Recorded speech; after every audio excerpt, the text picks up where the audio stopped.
Baik Bapak dan Ibu semuanya, mari kita mulai acara ini. Sebelumnya, Assalamualaikum warahmatullahi wabarakatuh. Selamat pagi dan salam sejahtera untuk kita semua. Yang terhormat Bapak Dr. Jontari Eskep MPH selaku Kepala BLKM Banda Aceh. Yang saya hormati Dr. Nelly Marisa, M. Biomed, selaku Katingker Layanan BLKM Banda Aceh. Selanjutnya, Ibu Roslin Putri, MSI dari PT Ekosains Hayati, dan para peserta webinar Ngobrol Perkara Teknologi Season 3, Part 2 yang kami banggakan. Puji syukur marilah kita panjatkan kehadiran Allah SWT, Tuhan Yang Maha Esa, karena atas rahmat dan karunia-Nya kita dapat hadir bersama pada hari ini dalam rangka acara ngopi season 3 part 2. Sebelumnya tak kenal maka tak sayang, maka perkenalkan saya Nita dari tim marketing PT Ekosains Hayati yang akan menjadi moderator atau MC pada pagi hari ini. Baik Bapak dan Ibu, sebelumnya saya izin perkenalkan sedikit tentang Ekosains Hayati.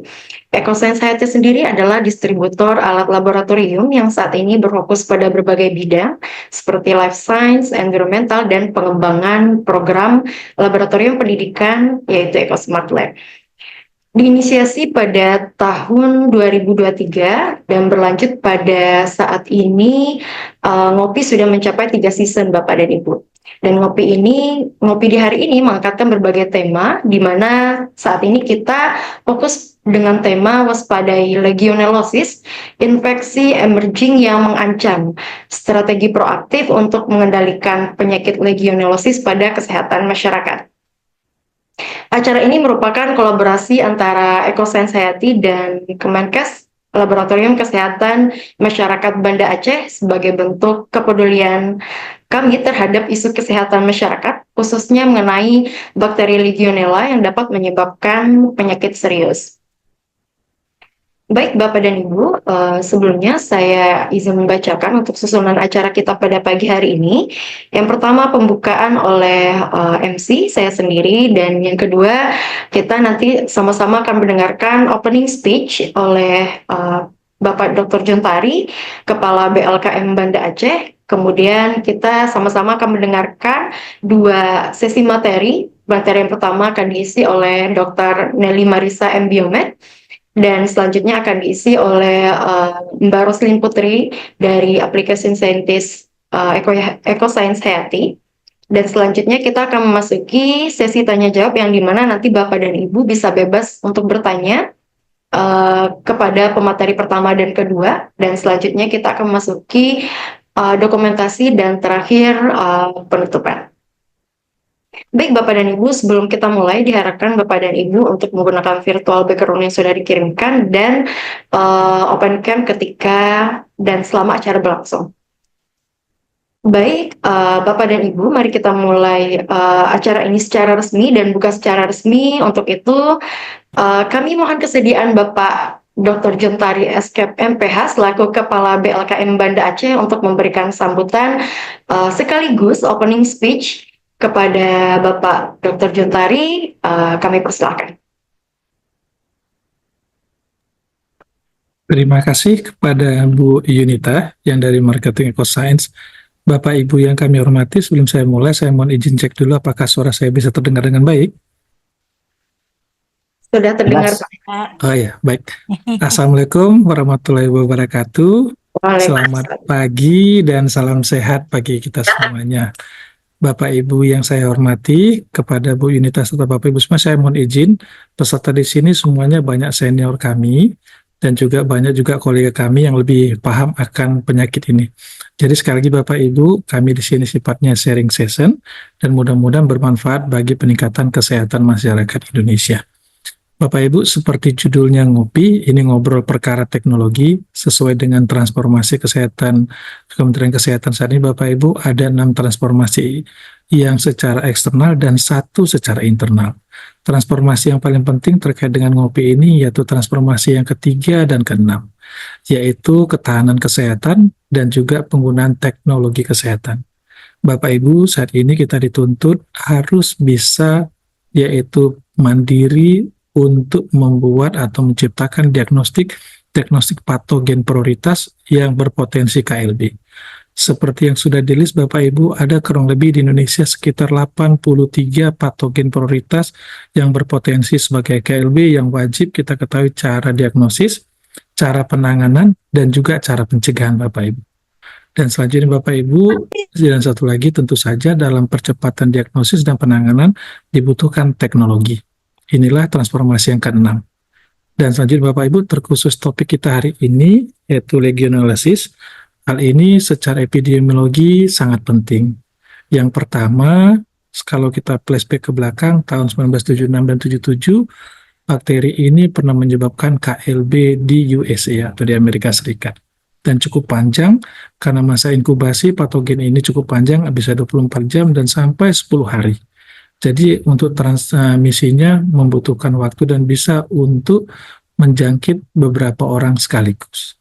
Yang kedua Bapak Ibu, walaupun kalau kita lihat sebaran yang di dunia, nah ini agak menarik kalau bakteri ini. Yang pertama, baik dari negara yang maju, Amerika, Jepang juga terjangkit, dan juga Brazil, serta beberapa negara Asia Tenggara. Bapak Ibu sekalian, kelemahan kita yaitu terkhusus Indonesia, penyakit ini ditemukan dari surveillance sentinel, belum kepada surveillance respon Bapak Ibu. Nah, ini Bapak Ibu yang dilaporkan saat ini yaitu tentu saja di kota-kota besar seperti Jakarta, dan yang penting sekali lagi ini temuan terakhir yaitu di Kepri Bapak Ibu. Nah, penyakit ini agak unik karena memang ditemukan baik bisa di udara dan juga di air dan juga di tanah Bapak Ibu. Nah, selanjutnya di Indonesia saat ini yang terlaporkan yaitu sekitar 23-25 kasus terkonfirmasi. Namun Bapak Ibu kepada case fatality-nya lumayan tinggi, yaitu sebesar 13,2%. Nah, Bapak Ibu semuanya, pertemuan hari ini diharapkan kita bisa mengenal apa itu penyakit legionellosis, yang kedua bagaimana cara mendiagnosisnya, dan tentu saja nanti output terakhir bagaimana kita prevent-nya untuk mencegah agar jangan transmisi penyakit-penyakit baru ini akan berlanjut Bapak Ibu. Bapak Ibu, selanjutnya yang terakhir kami sampaikan yaitu BLKM atau Balai Laboratorium Kesehatan Masyarakat ini masih berusia muda. Nah, ini di Indonesia ada 23 UPT saat ini yang tersebar rata-rata hampir di provinsi dan juga kabupaten.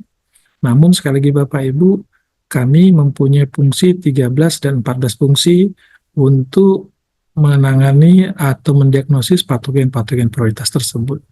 Dengan usia yang masih muda, tentu kami membutuhkan masukan dari Bapak Ibu semuanya, bagaimana BLKM ini bisa nanti bermanfaat dan juga bisa untuk prevent, mencegah, protect, dan juga nanti untuk respon di dalam epidemiologi, distribusi, dan juga transmisi penyakit menular.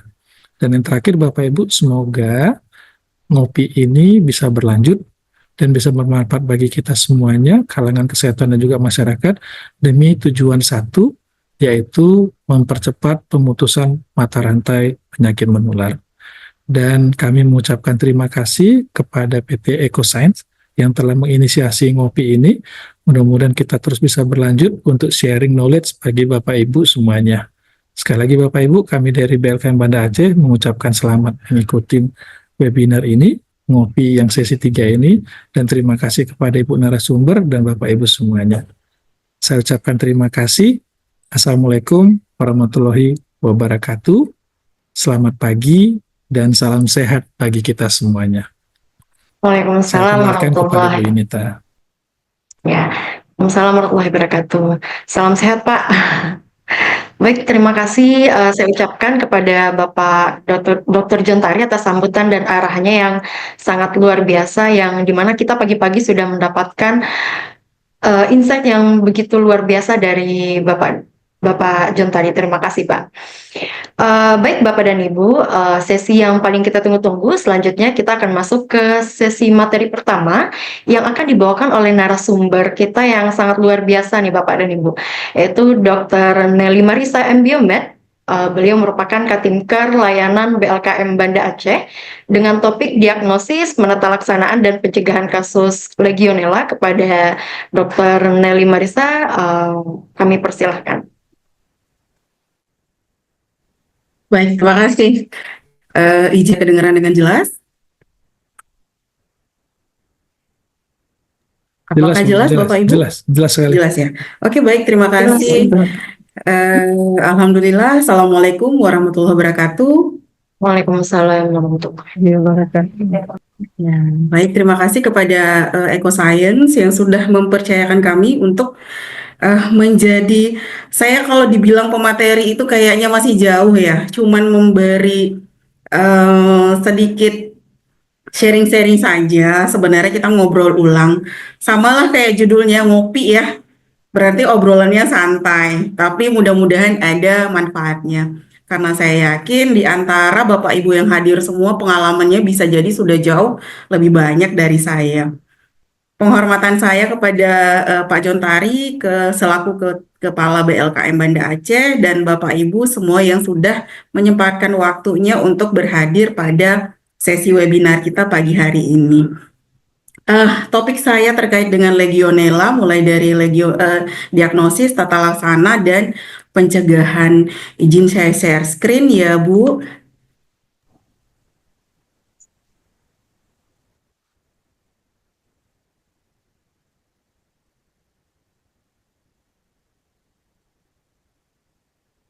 Ya, sudah kelihatan Bapak Ibu? Sudah, Dok. Ya, baik. Perkenalkan, saya Nelly Marisa, sudah bekerja di Balai Labkesmas Banda Aceh sejak tahun 2010. Jadi mungkin pengalaman saya masih rendah lah dibandingkan dengan Bapak Ibu semuanya. Di sini banyak sekali sejawat-sejawat saya yang hadir. Ada Ibu Fitriana dari Poltekkes Aceh, ada Bapak Yuli atau Ibu Yuli ya dari Labkesmas Batam. Salam kenal, salam sehat juga. Ya, ini saya dokter ahli muda. Saya bekerja di Labkesmas dari sejak tahun 2010. Selain itu saya juga pernah bekerja di rumah sakit dan aktif juga sebagai dosen. Kalau ini gambar saya sedang berusaha membajak pesawat yang parkir di bandara ya. Tapi alhamdulillah pesawatnya buru-buru diselamatin sama pilot aslinya. Walaupun saya udah bilang saya juga punya license penerbang, tapi sampai sekarang itu masih berlaku di piring penerbang ya. Nah, ayo dong Bapak Ibu, saya mau dengar suaranya. Silakan open mikrofonnya semuanya.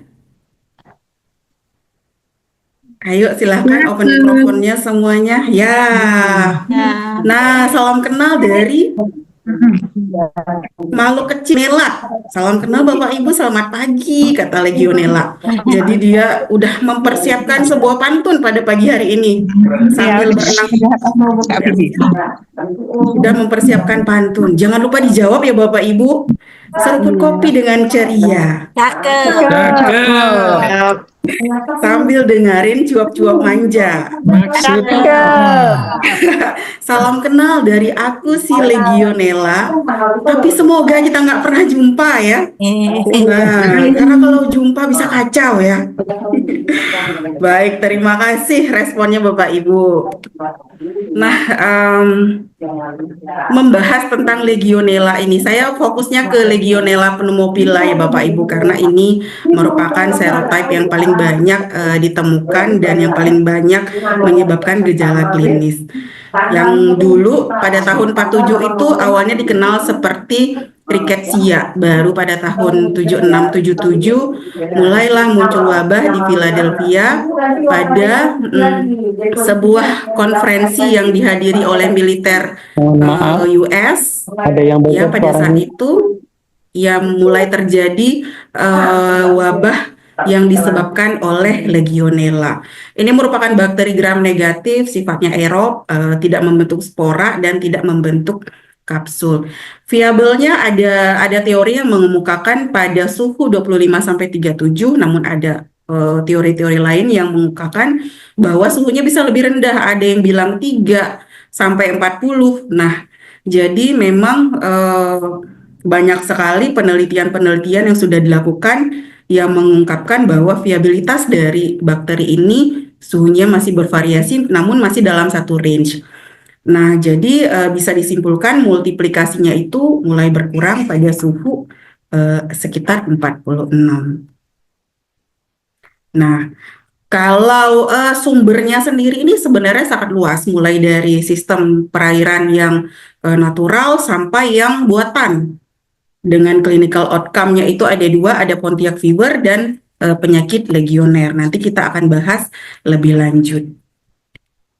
Nah, ini sumbernya sebenarnya lebih banyak dari ini ya, mulai dari laut, sungai, danau, sumber air panas. Jadi kalau Bapak Ibu senangnya itu berendam di kolam-kolam pemandian air panas atau spa, nah ini juga kadang-kadang kita harus waspada. Bahkan di bahan kompos dan tanah-tanah yang lembab, yang becek-becek, ada lumut-lumutnya. Jadi ciri khas tanah lembab itu bisa ada koloni-koloni dari Legionella.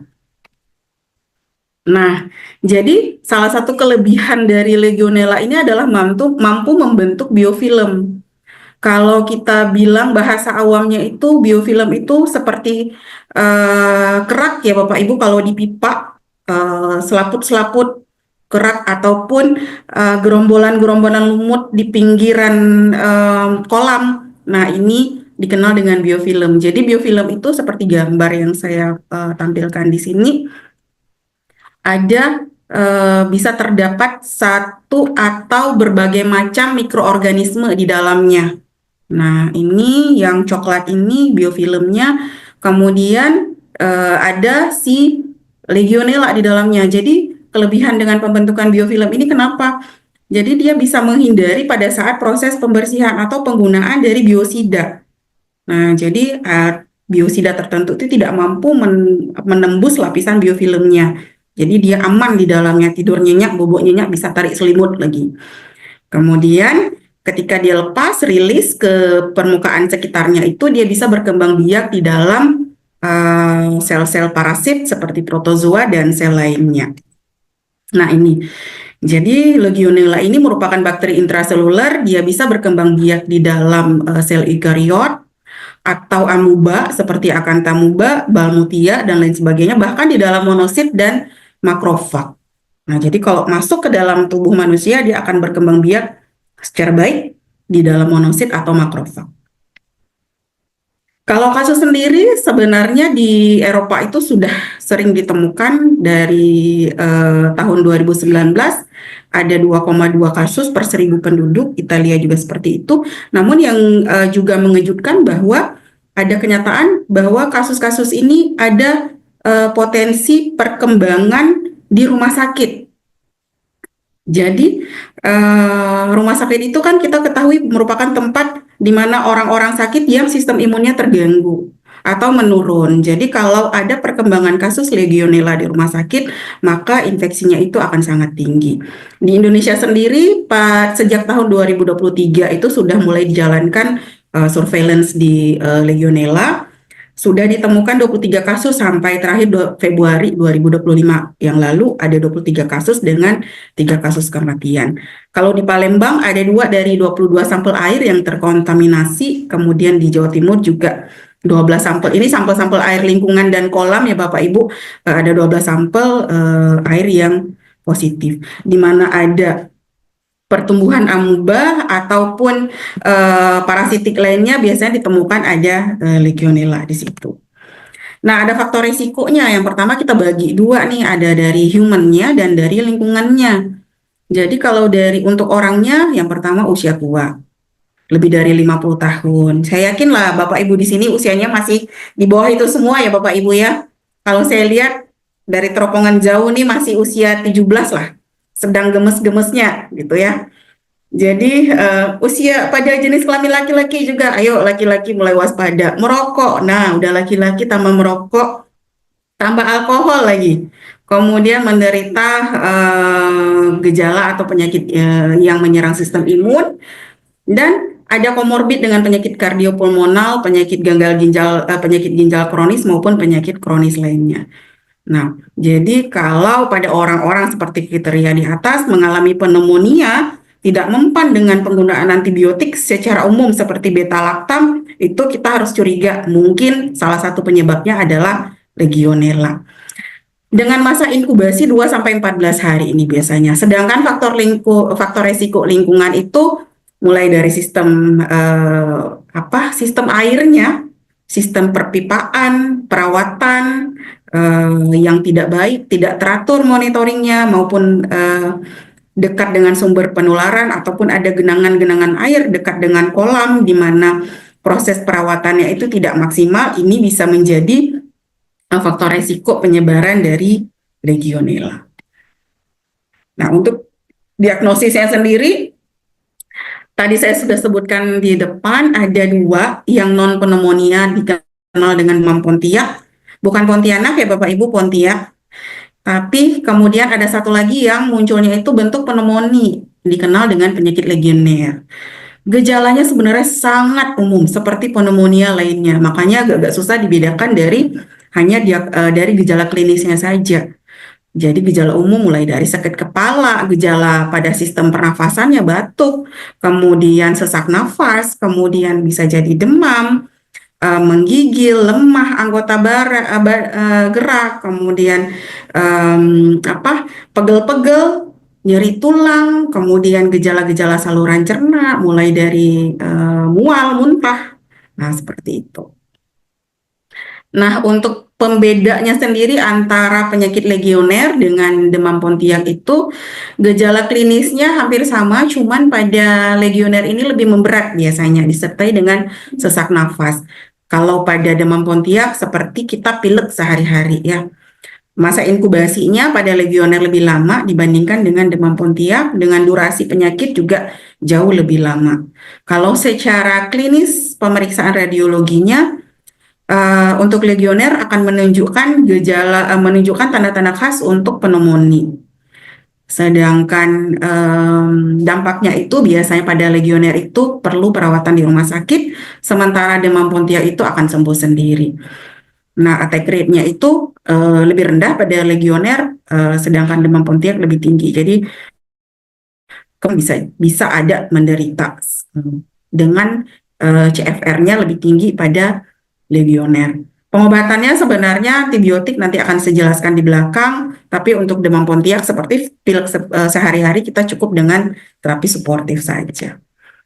Nah, sedangkan pada Legionnaire ini sendiri bisa berkembang lebih jauh Bapak Ibu. Jadi kalau misalnya pada orang dengan faktor resiko, dengan penyakit komorbid, atau dengan mengalami imunosupresan, ketika penanganannya itu delay atau tidak ditangani secara cepat dengan penggunaan antibiotik secara tepat, ini bisa akan berkembang menjadi ARDS, bahkan gagal organ secara menyeluruh.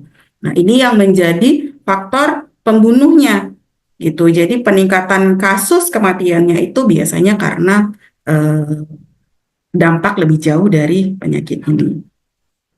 Nah, ini yang harus kita waspada.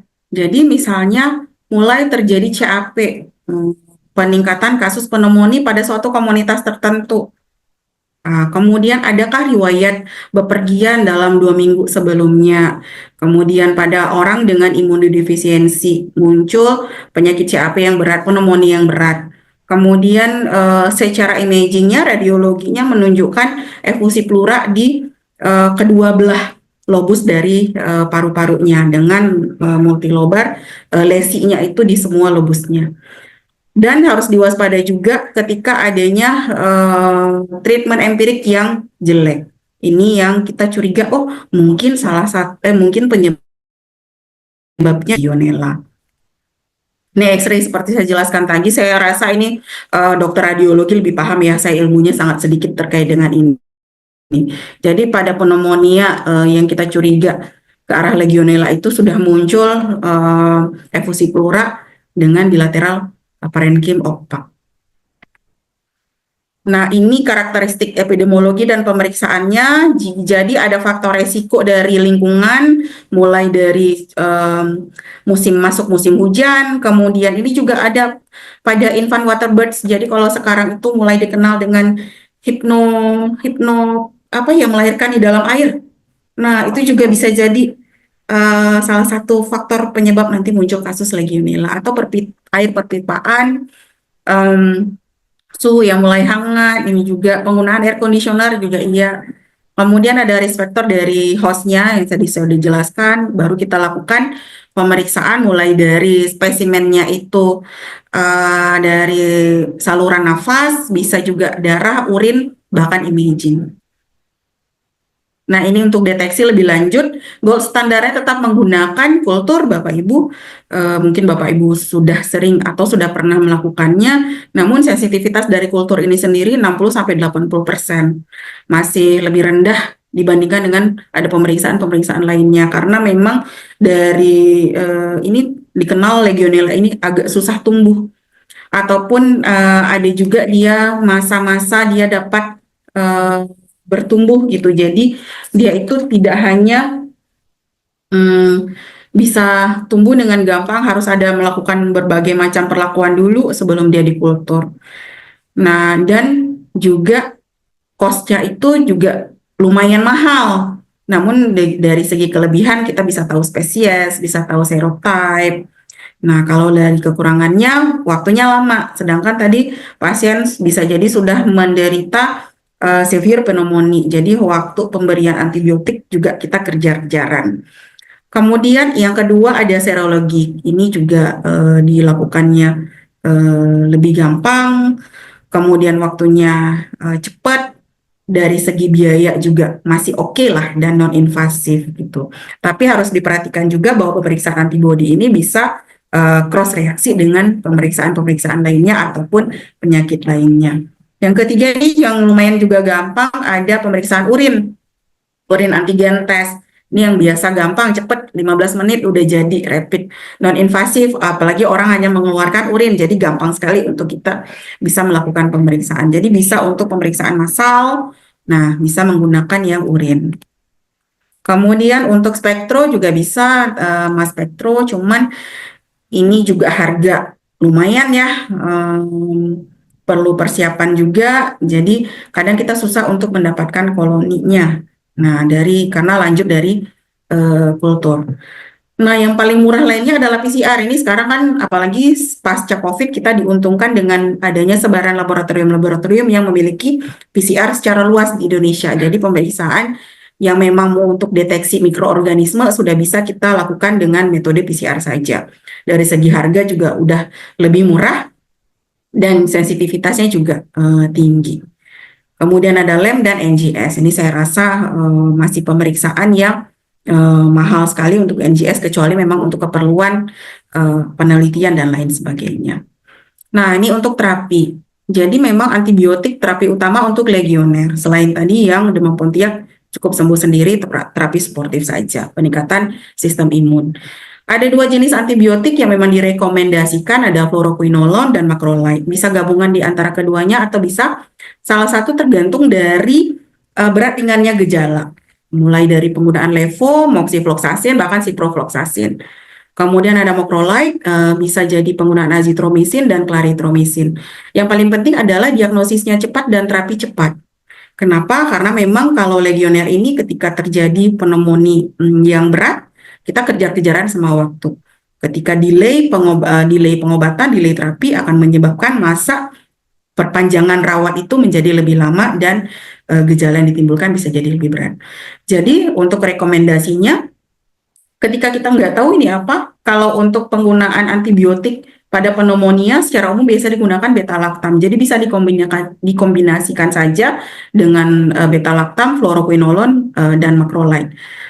Namun walaupun pada Legionella ini sendiri penggunaan beta-lactam itu berdasarkan dari penelitian yang hampir tidak ada dampaknya, ketika kita menggunakan pada penyakit pneumonia yang memang kita belum tahu apa penyebabnya, bisa jadi salah satu rekomendasi.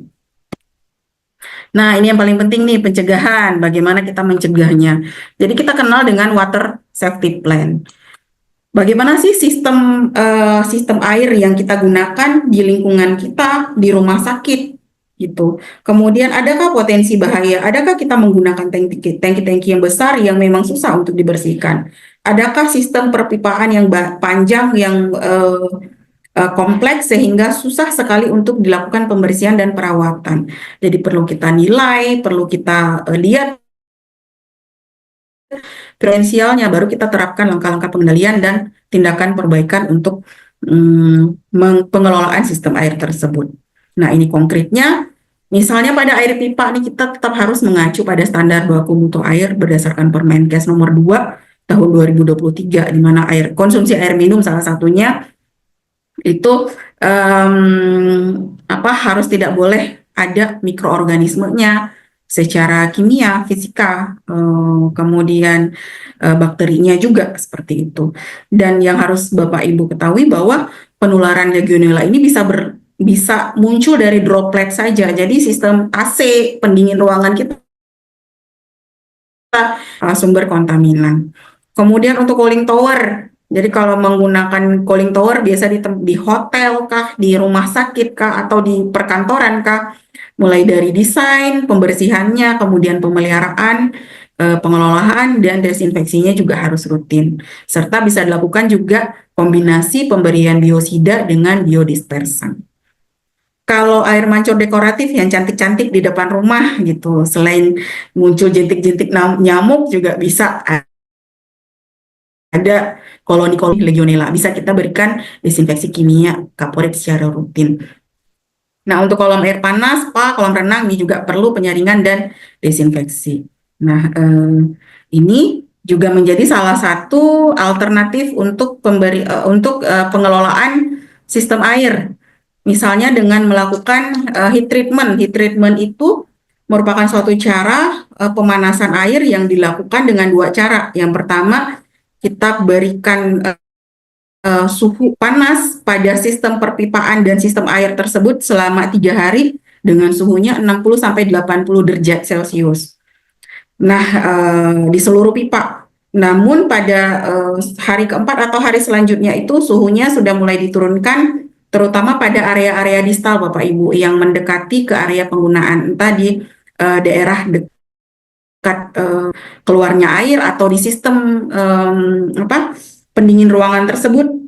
Jadi suhunya dijaga antara 55 sampai 60 derajat. Ini sangat korelasi dengan saya jelaskan di awal tadi bahwa Legionella ini fase tumbuh paling baik itu di suhu sekitar 20 sampai 30-an derajat Celcius.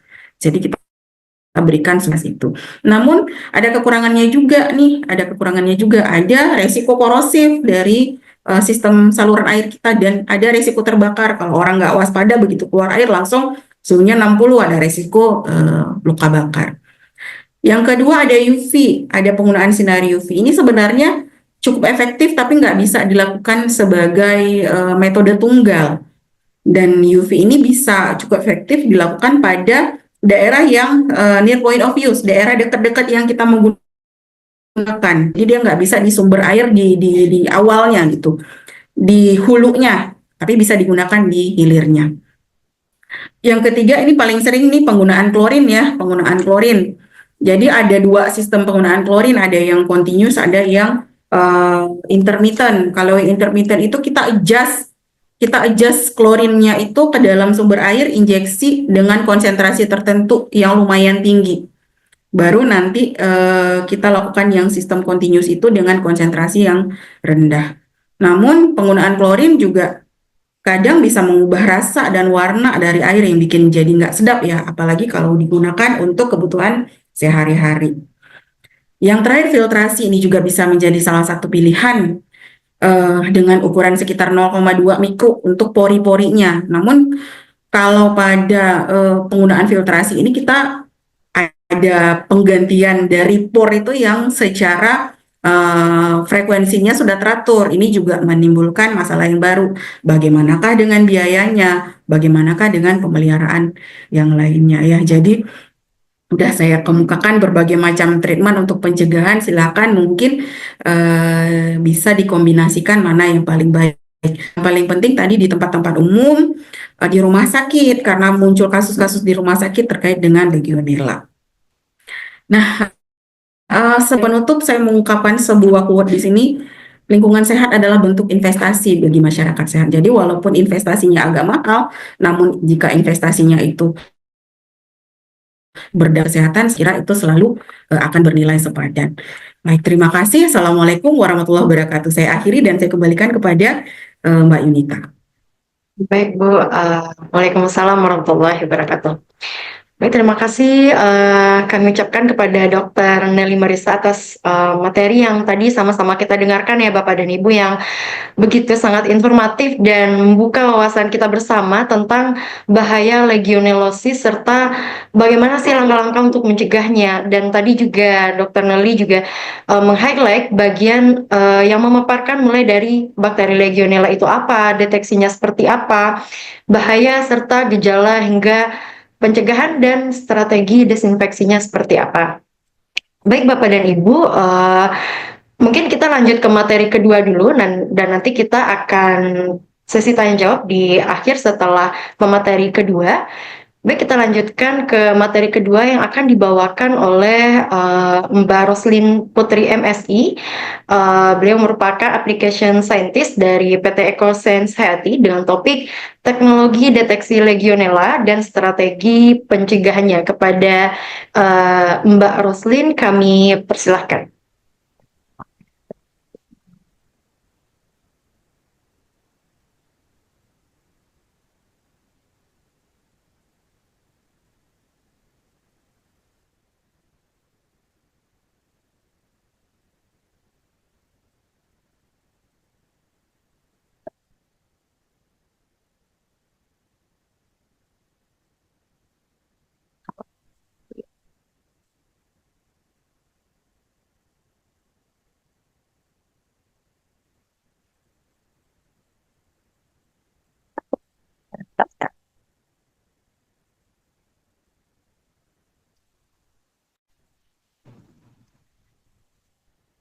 Halo Bapak Ibu, apakah suara saya terdengar jelas? Terdengar Ibu? Iya, terima kasih. Terdengar Bu. Informasinya. Oke, saya buka kembali ya. Assalamualaikum warahmatullahi wabarakatuh. Waalaikumsalam. Terima kasih Bapak Ibu semuanya. Dan terhormat Bapak Jontari dan Dr. Nelly gitu ya. Tadi yang sudah membuka acara Bapak Jontari dan pemateri sebelumnya, Dr. Nelly. Perkenalkan, nama saya Roslin Putri. Saya bisa dipanggil Olin. Jadi hari ini pada sesi saat ini saya akan memaparkan tentang bagaimana sih kita bisa mendeteksi legionella gitu ya, dan strategi pencegahannya. Mungkin tadi juga sudah dijelaskan sama Dr. Nelly ya, jelas sekali gitu ya legionella itu apa, bagaimana cara pencegahannya gitu ya. Tapi ini kita akan review sedikit sebelum kita masuk bagaimana sih legionella itu dapat dideteksi. Jadi tadi sudah dijelaskan juga bahwa legionella itu adalah jenis bakteri yang dapat menyebabkan infeksi, gitu ya, infeksi pernafasan, terutama ada legionnaires dan Pantia fever nanti penyakitnya. Kemudian legionella ini akan tumbuh pada suhu 25 sampai 45 derajat Celcius. Nah, suhu ini tuh merupakan Bapak Ibu ya, suhu yang optimal untuk berkembangnya legionella, dan suhu ini tuh merupakan suhu air yang biasa kita gunakan dalam sehari-hari. Oleh sebab itu mengapa pengujian legionella ini akan menjadi suatu hal yang penting gitu ya, karena tempat pertumbuhan legionella ini sangat dekat dengan kita gitu ya. Bakteri ini ditemukan di lingkungan perairan alami dan buatan seperti cooling tower, spa, sistem air panas, juga kolam renang. Kemudian legionella ini tumbuh subur ketika ada air yang menggenang. Tadi ya, kalau setiap hari kita kan misalnya pakai toren air gitu ya, itu kan air yang menggenang gitu ya. Kalau kita berenang di kolam renang itu juga air-air yang menggenang. Dan terdapat biofilm dalam fasilitas air. Terus ada sedimen, slime, ganggang, atau karat. Biasanya kalau misalnya nih dari torennya sudah oke, ternyata di pipa-pipa saluran air kita itu ada karatnya. Dan itu dapat menyediakan tempat untuk si legionella ini untuk tumbuh. Nah, ini juga tadi sudah dijelaskan sebenarnya sama Dr. Nelly dengan sangat detail gitu ya tentang penyakitnya. Jadi memang penularannya itu tidak langsung kontak dari manusia ke manusia, tetapi kita sebagai manusia harus kontak dengan airnya gitu ya. Pada air yang terkontaminasi legionella, baru nanti ketika kita terkontaminasi itu baru bisa terjangkit. Kalau tidak, ya kita tidak bisa. Ini tadi juga sudah dijelaskan bahwa berkembangnya ada di paru-paru gitu ya, dengan gejalanya yang demam tinggi, bahkan tadi juga dijelaskan bahwa sampai menyebabkan kematian. Oleh sebab itu sekali lagi saya tekankan bahwa pengujian Legionella itu menjadi satu hal yang sangat penting agar kita bisa mengantisipasi gitu ya adanya penyakit ini.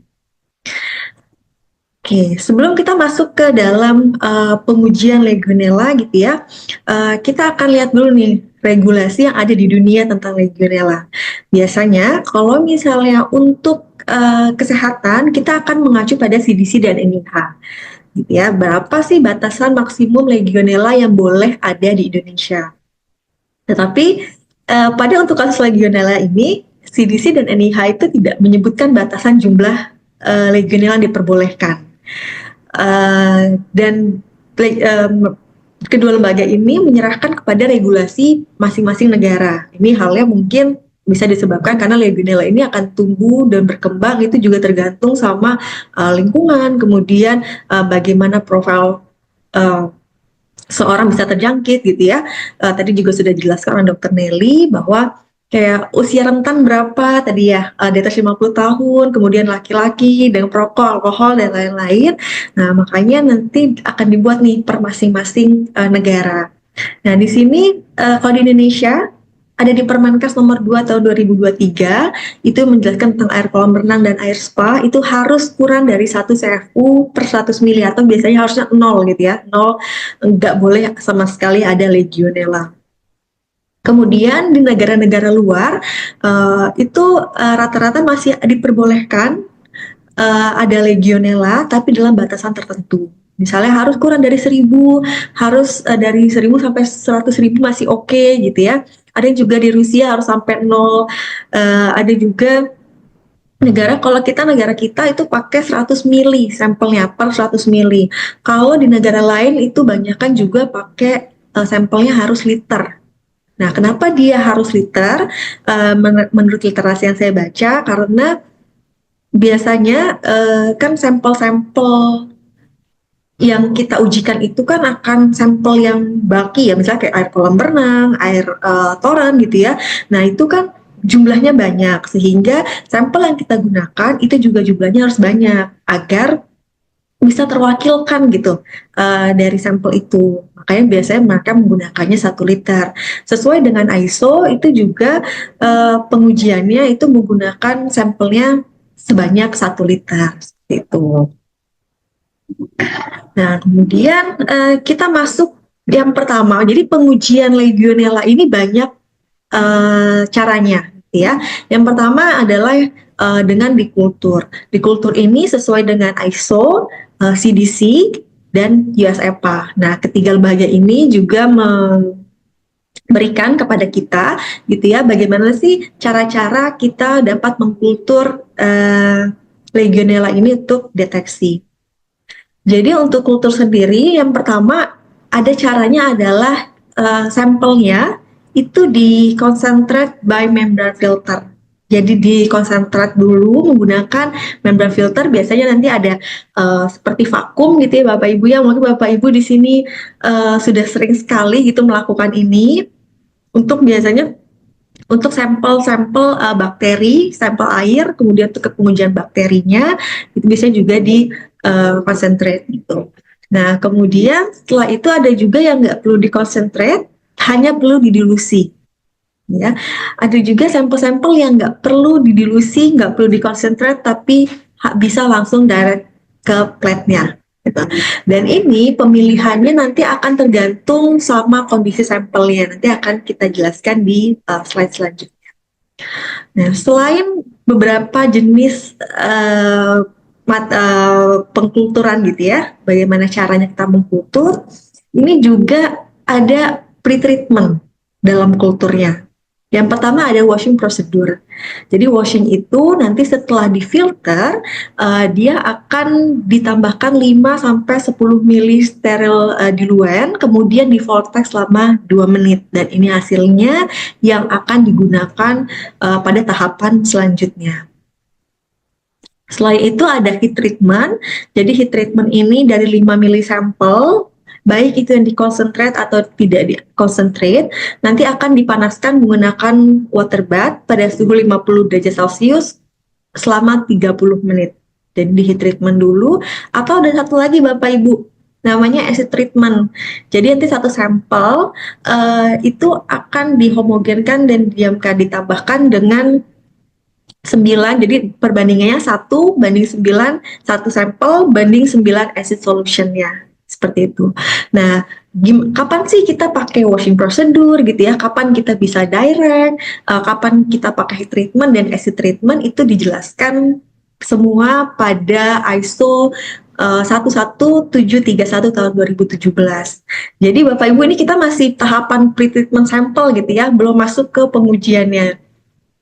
Jadi dari liquid sample memang kalau pengujiannya kemungkinan sih ya, kalau kultur ya kita mengkultur biasa gitu ya, pakai plate gitu ya, tapi yang agak ribet adalah kita memilih dalam sample preparation ini. Ada kasus pertama, jadi kalau seandainya kita punya sampel yang kita expect atau kita perkirakan itu kita mikroorganisme di dalam sampel itu rendah, kemudian tapi konsentrasi legionellanya itu tinggi, lebih dari 10⁴ CFU per liter, itu dia bisa langsung direct plate, ya. Jadi dia tinggal tambahkan 0,1 sampai 0,5 pada medianya. Kemudian kasus kedua adalah kalau kita punya sampel yang konsentrasi dari mikroorganismenya rendah dan diperkirakan konsentrasi dari legionellanya juga itu rendah, kurang dari 10⁴ CFU per liter, maka kita bisa melakukan 3 treatment ini. Yang pertama di filter, nggak pakai treatment, langsung direct membran filternya langsung di kultur, atau kita di filter plus treatment dengan asam, dengan acid gitu ya. Terus baru nanti membran filternya itu langsung dikultur. Ada juga bisa kita filter ditambahkan dengan washing procedure gitu ya. Nah nanti setelah dicuci tadi ada lagi, bisa nggak di treatment lagi, bisa di heat treatment dan bisa di acid treatment, seperti itu. Kemudian kalau seandainya kita memperkirakan bahwa ini sampel kita ini memang punya kandungan mikroorganisme yang sangat tinggi gitu ya. Yang pertama bisa nggak dikonsentrat sama sekali, dikonsentrat dengan filtrasi atau didilusi gitu ya. Nanti di bawahnya ada lagi, bisa nggak pakai treatment, bisa langsung, atau kita heat treatment, atau bisa melakukan di acid treatment. Nah kemudian kalau memang konsentrasi dari mikroorganisme di dalam sampel kita itu sangat-sangat tinggi, disarankan pakai double treatment. Jadi di heat treatment dulu, setelah di heat treatment didinginkan dulu di suhu ruang, kemudian nanti dilanjutkan dengan acid treatment. Setelah itu bisa tanpa concentrate, bisa langsung di plate atau didilusi dulu, dan dilusinya itu 1:10 atau didilusi 1:100. Nah ini nanti pemilihan-pemilihan ini yang memang harus Bapak Ibu jadi concern utama sebelum melakukan kultur untuk pengujian legionella.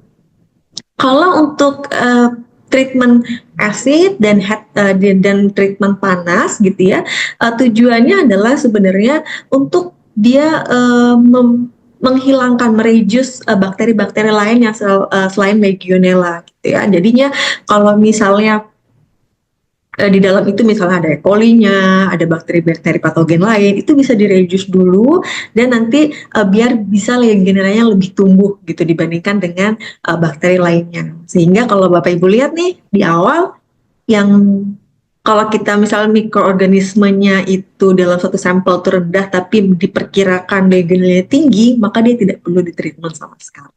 Karena legionellanya akan bisa lebih tumbuh dibandingkan dengan mikroorganisme. Jadi tidak ada persaingan gitu ya di dalam pertumbuhan nanti. Nah ini setelah nih sudah selesai, Bapak Ibu semua pilih ya mau pakai yang mana, diperkirakan sampelnya, tergantung sampelnya juga, apakah nanti di concentrate, apakah nanti ada di heat treatment atau ke acid treatment. Setelah itu Bapak Ibu inkubasi gitu ya, tadi kan sudah dimasukkan ke dalam agarnya, inkubasi pada suhu 36 derajat Celcius selama 7-10 hari. Memang ini legionella ini adalah yang paling lama. Kalau kita biasa main misalnya di E. coli gitu ya, itu kan cuma 24 jam, 18 jam itu selesai, ini 7 sampai 10 hari. Dan harus dicek koloninya pada hari kedua, 3, 4 dan 3, 4, 5 dan saat hari terakhir inkubasi. Setelah Bapak Ibu mendapatkan hasilnya gitu ya, dikonfirmasi dulu nih. Dia nggak kedetek sama sekali gitu ya, ada yang nggak kedetek. Kalau yang terdetek itu kita harus konfirmasi kembali gitu ya, konfirmasi. Jadi memang harus ada yang kedetek nih, terus dikonfirmasi, di reinoculation dan inkubasi. Diinkubasi lagi 36 derajat selama 2 hari. Kemudian ada 2 yang harus dilakukan. Yang pertama itu untuk memang pertumbuhan legionellanya, sama satu lagi untuk pertumbuhan yang lain. Nah, nanti ketika yang pada medianya Legionella ini dia muncul, maka ini adalah confirmation pada level spesiesnya. Seperti itu ya. Jadi dibayangkan ya Bapak Ibu berapa lama pengerjaan menggunakan kultur ini ya. Nah, untuk pengujian menggunakan kultur ini sendiri ada minusnya sebenarnya yang sering menjadi concern gitu ya, atau jadi keluhan bagi Bapak Ibu analis gitu biasanya di lab. Jadi ini waktu pengujiannya memang lama, 7 sampai 10 hari, bahkan kalau misalnya kita harus confirmation itu tambahkan 2 hari lagi. Jadi biasanya total sama persiapan, sampel masuk dan lain-lain tuh kalau di lab itu biasanya 2 minggu sampai 3 minggu baru bisa keluar hasilnya ya. Karena bakterinya kan tumbuh sangat lama, kemudian ada risiko infeksinya. Karena ini kan kita mainnya sama bakteri, jadi kita juga kalau kita kan menumbuhkan bakteri ya, dari yang bakterinya sedikit kita tumbuhkan jadi banyak, sehingga kita perlu juga lab yang proper untuk pengujian Legionella ini. Kemudian karena ini prosesnya panjang dan banyak, maka sensitivitasnya akan tergantung dengan skill analisnya. Ya, kemungkinan kalau seandainya analisnya sudah terlatih, oke lah gitu ya. Tapi kalau seandainya analisnya baru dan lain-lain, maka sensitivitasnya itu akan tergantung dengan bagaimana analis itu mengerjakan sampelnya, karena prosesnya yang sangat panjang. Kemudian yang kedua Bapak Ibu, tadi kita sudah masuk ke kultur. Yang sekarang adalah pengujian Legionella pakai real time PCR. Ya, real time PCR mulai terkenal gitu ya, mulai menjadi primadona ketika COVID gitu ya. Jadi sudah banyak banget yang tahu tentang real time PCR. Kalau dulu tuh terbatas sekali gitu ya untuk real time PCR. Jadi untuk real time PCR ini bagaimana cara kita untuk melakukan pengujian ini diatur atau kita bisa lihat tata caranya di ISO 12869 dan di US EPA. Mereka memberikan dokumen tata cara bagaimana kita melakukan real time PCR ya. Jadi mungkin kalau real time PCR dia lebih nggak lama gitu ya, lebih cepat gitu pengujiannya. Jadi dari sampel dikonsentrate, tetap difiltrasi dulu 1 liter, difiltrasi, kemudian setelah difiltrasi dilakukan ekstraksi. Dan DNA ekstraksi ini harus dengan purifikasi gitu ya. Nah, purifikasi, ekstraksi, selanjutnya nanti baru masuk ke dalam real time PCR. Nah, ini biasanya dilakukannya bisa dalam 1 hari full. Itu bisa selesai. Tetapi Bapak Ibu yang harus diketahui, jadi nanti di ISO itu sudah dijelaskan bagaimana cara mengekstraksinya, bagaimana cara mempurifikasinya, kemudian primer apa yang digunakan, itu semua sudah tertera di dalam ISO. Untuk ekstraksi dan purifikasi, mungkin kalau di ISO itu dijelaskannya itu dia secara manual gitu ya. Kalau sekarang kan sudah banyak tuh kita lihat kit-kit gitu ya, yang kita sudah tinggal ready to use, kita bisa langsung pakai untuk ekstraksi dan purifikasi. Itu lebih memudahkan kita sebenarnya. Kalau kita pakai cara manual, biasanya kita ekstraksi aja butuh waktu 2 hari. Nah, untuk qPCR ini memang sangat mudah, sangat lebih mudah ya dibandingkan, dan waktunya itu lebih cepat. Hanya saja kekurangannya adalah karena dia bermainnya adalah dia mendeteksi material genetik di dalam si sampel kita gitu ya, untuk material genetik Legionellanya, maka dia tidak bisa membedakan bakteri mana yang hidup dan mati. Jadi walaupun bakterinya sudah mati, itu akan tetap terdeteksi menggunakan real time PCR. Ya, karena yang dilihat adalah material genetiknya. Selama material genetiknya itu tidak rusak, maka dianggap itu bisa tetap terdeteksi menggunakan real time PCR. Bisa saja misalnya terdeteksi menggunakan real time PCR, kemudian terdeteksi nih ternyata kedeteksinya Legionella yang udah mati, itu bisa memungkinkan. Ya. Oke, selanjutnya ini Bapak Ibu ini belum mengacu pada mana ISO gitu ya, maksudnya ISO tidak memberikan ini, tapi saya mau sharing tentang pengujian Legionella yang cepat. Jadi kita biasanya ada namanya Legipit.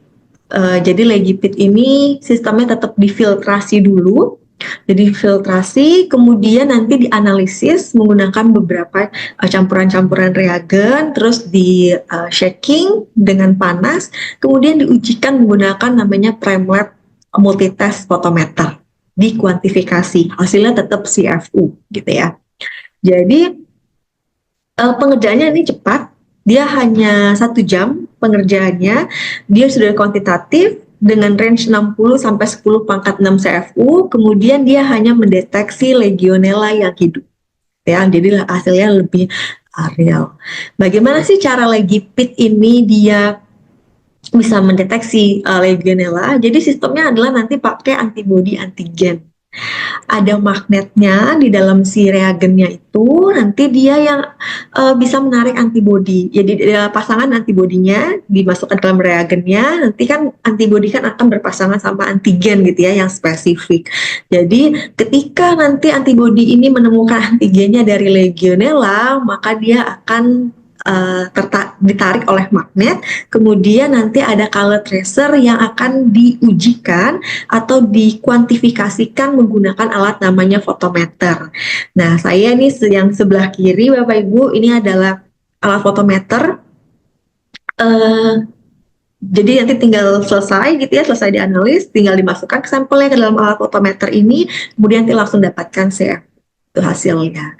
Dan alat ini nggak cuma untuk Legionella aja, tapi dia bisa 140 parameter di dalamnya, termasuk misalnya uji nitrit, uji nitrat gitu ya. Kemudian bisa pH meter juga. Jadi ini sangat multifungsi. Oke. Nah ini tadi singkatnya, jadi ada alatnya Prime Lab, nanti ada pakai vialsnya sama Thermolab. Ini nanti kelengkapan yang digunakan pada proses pengujian Legionella menggunakan Legipit, reagennya Legipit dengan alatnya Water ID Prime Lab. Oke, tadi kita saya sudah memaparkan bagaimana cara pengujian Legionella gitu ya. Nah di sini kita bagaimana pencegahannya, ini juga sebenarnya tadi Dr. Nelly Masya Allah udah dijelaskan sejelas-jelasnya. Mungkin ini agak mereview sedikit gitu ya, bahwa salah satu pencegahannya adalah kita harus nilai resiko dulu. Resikonya seperti apa pada penampung air kita. Kemudian tadi juga sudah dijelaskan bahwa kita harus menjaga suhu air gitu ya, bahwa tadi kan 25 sampai 45, jadi kalau bisa airnya jangan di suhu itu gitu ya, bisa di bawah atau di atas. Kemudian pengelolaan dan diinspeksi air, tadi juga sudah dijelaskan bahwa dengan klorinasi, kemudian metode alternatifnya ozonasi, sinar UV, tembaga terionisasi, kemudian pemberian shock treatment secara rutin. Terus ada sirkulasi dan flushing rutin, jadi air itu dialirkan secara rutin ke seluruh keran dan pancuran, kemudian flushingnya untuk mencegah stagnisasi dan penumpukan biofilm, karena tadi ya biofilm itu kan jadi rumah tumbuhnya Legionella ya. Kemudian ini juga lanjutan, jadi ini pemantauan dan inspeksi berkala jelas, jadi kita harus pengujian rutin tetap untuk mencegah adanya Legionella gitu kan ya. Kemudian monitor suhu, konsentrasi disinfektan, dan kualitas fisik airnya, apakah ada tanda-tanda gitu ya adanya bakteri di dalamnya. Kemudian ada pelatihan dan edukasi, ini yang mungkin selama ini tidak bisa menjangkau gitu ya, pelatihan edukasi bagi stakeholder bagi pihak-pihak terkait gitu ya. Kemudian nanti kita juga harus belajar tentang prosedur tanggap darurat. Gimana sih kalau seandainya Legionella ini ada, apa sih yang harus kita lakukan, apa yang harus ditambahkan ke sampel ke air-air kita gitu ya biar tidak ada Legionella. Demikian yang bisa saya sampaikan. Saya mohon maaf apabila ada kekurangan. Saya serahkan kembali ke Mbak Nita. Ya, baik, terima kasih kepada Mbak Olin sudah kita sama-sama Bapak dan Ibu sudah mendengarkan materi yang cukup luar biasa dari Mbak Olin, yaitu tentang pengujian dan teknologi apa sih yang kita harus update untuk pengujian Legionella di Indonesia saat ini, seperti itu. Sebelumnya saya ingatkan kepada Bapak dan Ibu untuk mengisi link absensi yang sudah dikirimkan di kolom chat, dan baik Bapak dan Ibu, selanjutnya kita akan masuk ke sesi yang mungkin sangat kita nanti ya dari tadi, yaitu sesi tanya jawab. Bagi peserta yang ingin bertanya, silahkan untuk mengajukan pertanyaan. Jika tidak memungkinkan untuk on audio, silahkan untuk melalui kolom chat atau secara langsung agar kita bisa lebih interaktif. Dan sistem untuk pertanyaannya boleh nanti Bapak dan Ibu silahkan raise hand atau nanti langsung on audio saja, dan silakan perkenalkan dirinya dari mana dan juga untuk siapa pertanyaan diajukan.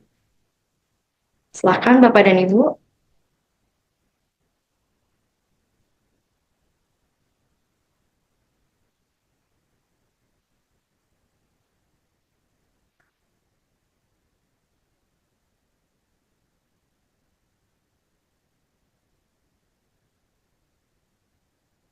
Untuk materinya nanti akan kita kirimkan melalui email Bapak dan Ibu bersamaan dengan sertifikat, dan dipersilakan kembali untuk mengisi absensi dan menyertakan nama lengkap.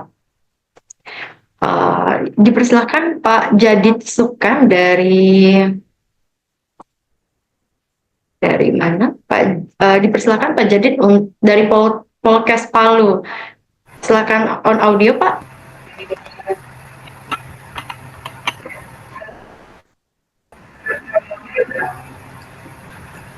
Terima kasih. Assalamualaikum warahmatullahi wabarakatuh.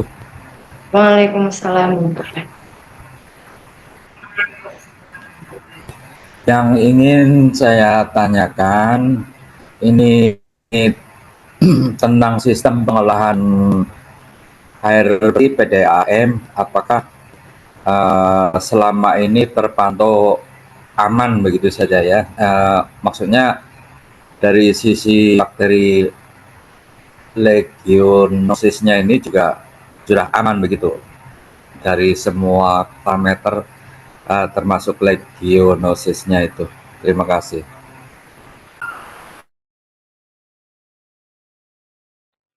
Terima kasih atas pertanyaan Pak Jadid. Mohon maaf sebelumnya Pak, untuk pertanyaan ini diajukan ke Ibu Mbak Roslin atau Dokter Nelly?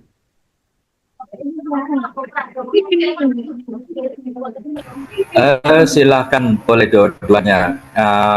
Secara teori mungkin bisa dijawab, atau secara hasil pemeriksaan lab ada juga hasil-hasil. Ya, baik. Terima kasih Pak Jadid. Mungkin saya persilakan terlebih dahulu kepada Dokter Nelly untuk menjawab pertanyaan dari Pak Jadid. Dok. Baik, mohon maaf Pak Jadi tadi lagi ada pemutaran Mars Hidup Sehat, jadi saya kurang dengar. Pertanyaannya boleh diulang ya, atau Mbak Yunita resumenya aja? Mohon maaf Pak Jadid, boleh diulang pertanyaannya Pak?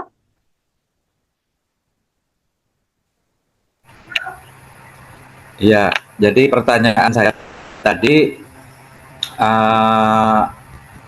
air bersih yang dikelola oleh PDAM, apakah itu aman dari selain parameter yang biasanya, apakah legionellanya juga sudah aman begitu? Terima kasih.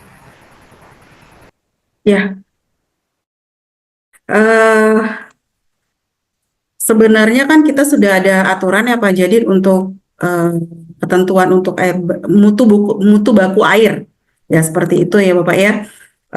Jadi itu sudah ada standar baku mutu air yang tertuang melalui Permenkes nomor 2 tahun 2023. Saya rasa setiap perusahaan yang memang melakukan pengelolaan air wajib melakukan pemeriksaan yang berkala terkait dengan air yang dikelolanya, termasuk misalnya mulai dari segi fisiknya, kemudian bakterinya. Saya rasa semuanya itu sudah harusnya sudah terstandar dan sudah dilakukan. Jadi saya rasa kalau memang kecuali ada kebocoran ya Bapak mungkin di titik-titik tertentu. Nah ini nggak bisa kita katakan bahwa saya juga nggak berani bilang bahwa semua air bersih itu adalah bebas dari bakteri. Saya juga nggak berani bilang seperti itu. Tapi kan kita sudah ada aturan yang memang mengatur sampai ke tahap itu. Saya rasa seperti itu. Namun hal ini juga perlu kita buktikan lagi dengan titik-titik pemeriksaan yang memang kita curiga ada berkembang biaknya suatu mikroorganisme. Seperti penelitian-penelitian yang sudah dilakukan sebelumnya, mulai dari pemeriksaan air kolam, air minum, air di rumah sakit pun ada yang memang terbukti adanya infeksi dari Legionella walaupun dalam konsentrasi yang rendah. Nah, seperti itu. Saya rasa seperti itu. Silakan Bapak kalau memang ada insight-insight lainnya kita sharing saja. Silakan.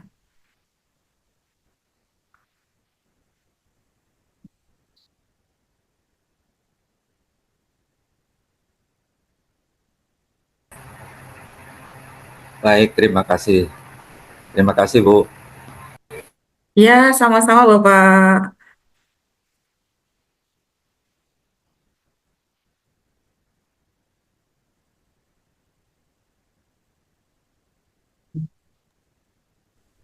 Ya, terima kasih Dokter Nelly. Boleh bertanya, mohon maaf. Boleh Ibu, mungkin sebelum pertanyaan ke Ibu Rita ya Bu ya, tadi tadi mungkin untuk jawaban dari Mbak Roslin, silakan Mbak. Tadi ada pertanyaan dari Pak Jadi. Iya, terima kasih Mbak Nita. Terima kasih Pak Jadid atas pertanyaannya. Kurang lebih sama dengan Dr. Nelly ya jawabannya karena kita juga diatur oleh Permenkes gitu ya nomor 2 tahun 2023. Dan satunya adalah memang diharuskan tidak boleh ada Legionella di dalam sampel-sampel air kita. Kemungkinan besar adalah PDAM memang sudah melakukan itu karena rata-rata PDAM kan sudah terakreditasi ya gitu ya. Sudah seharusnya memang sudah tidak ada.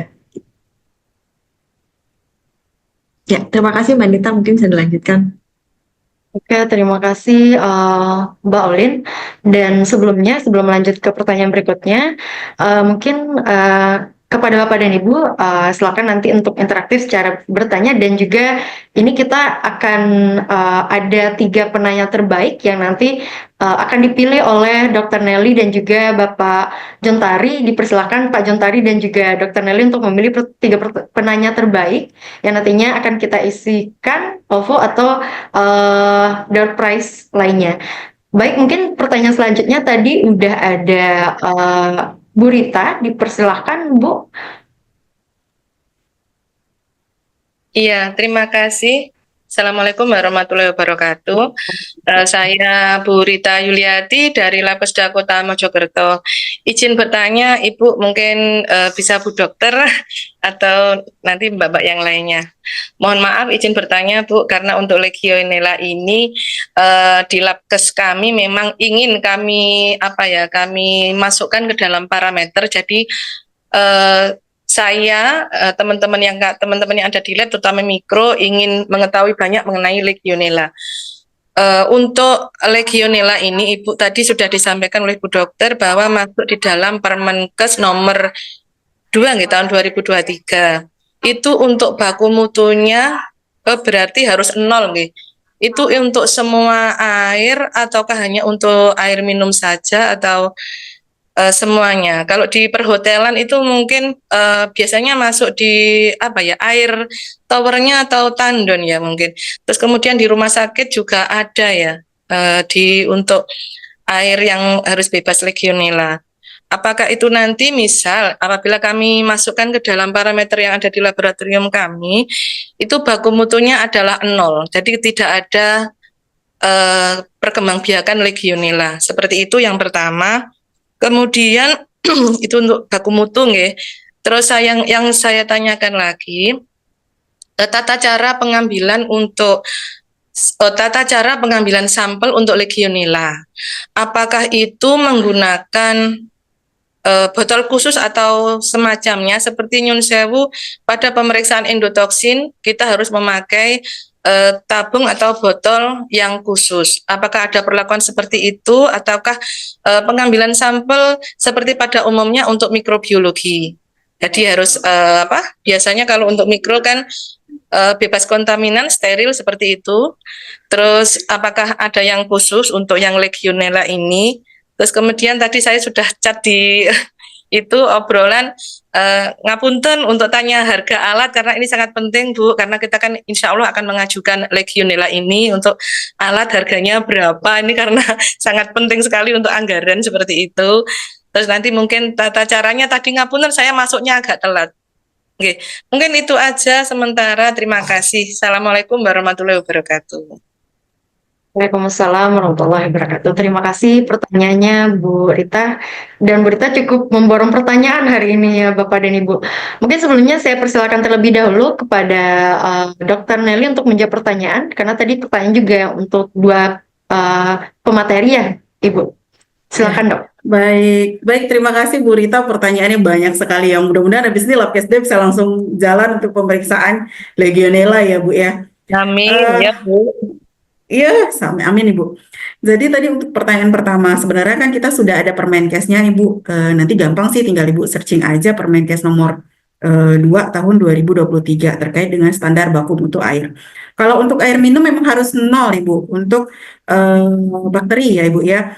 Namun di situ juga saya melihat kalau untuk air kolam seperti itu masih bisa kurang dari 1 CFU.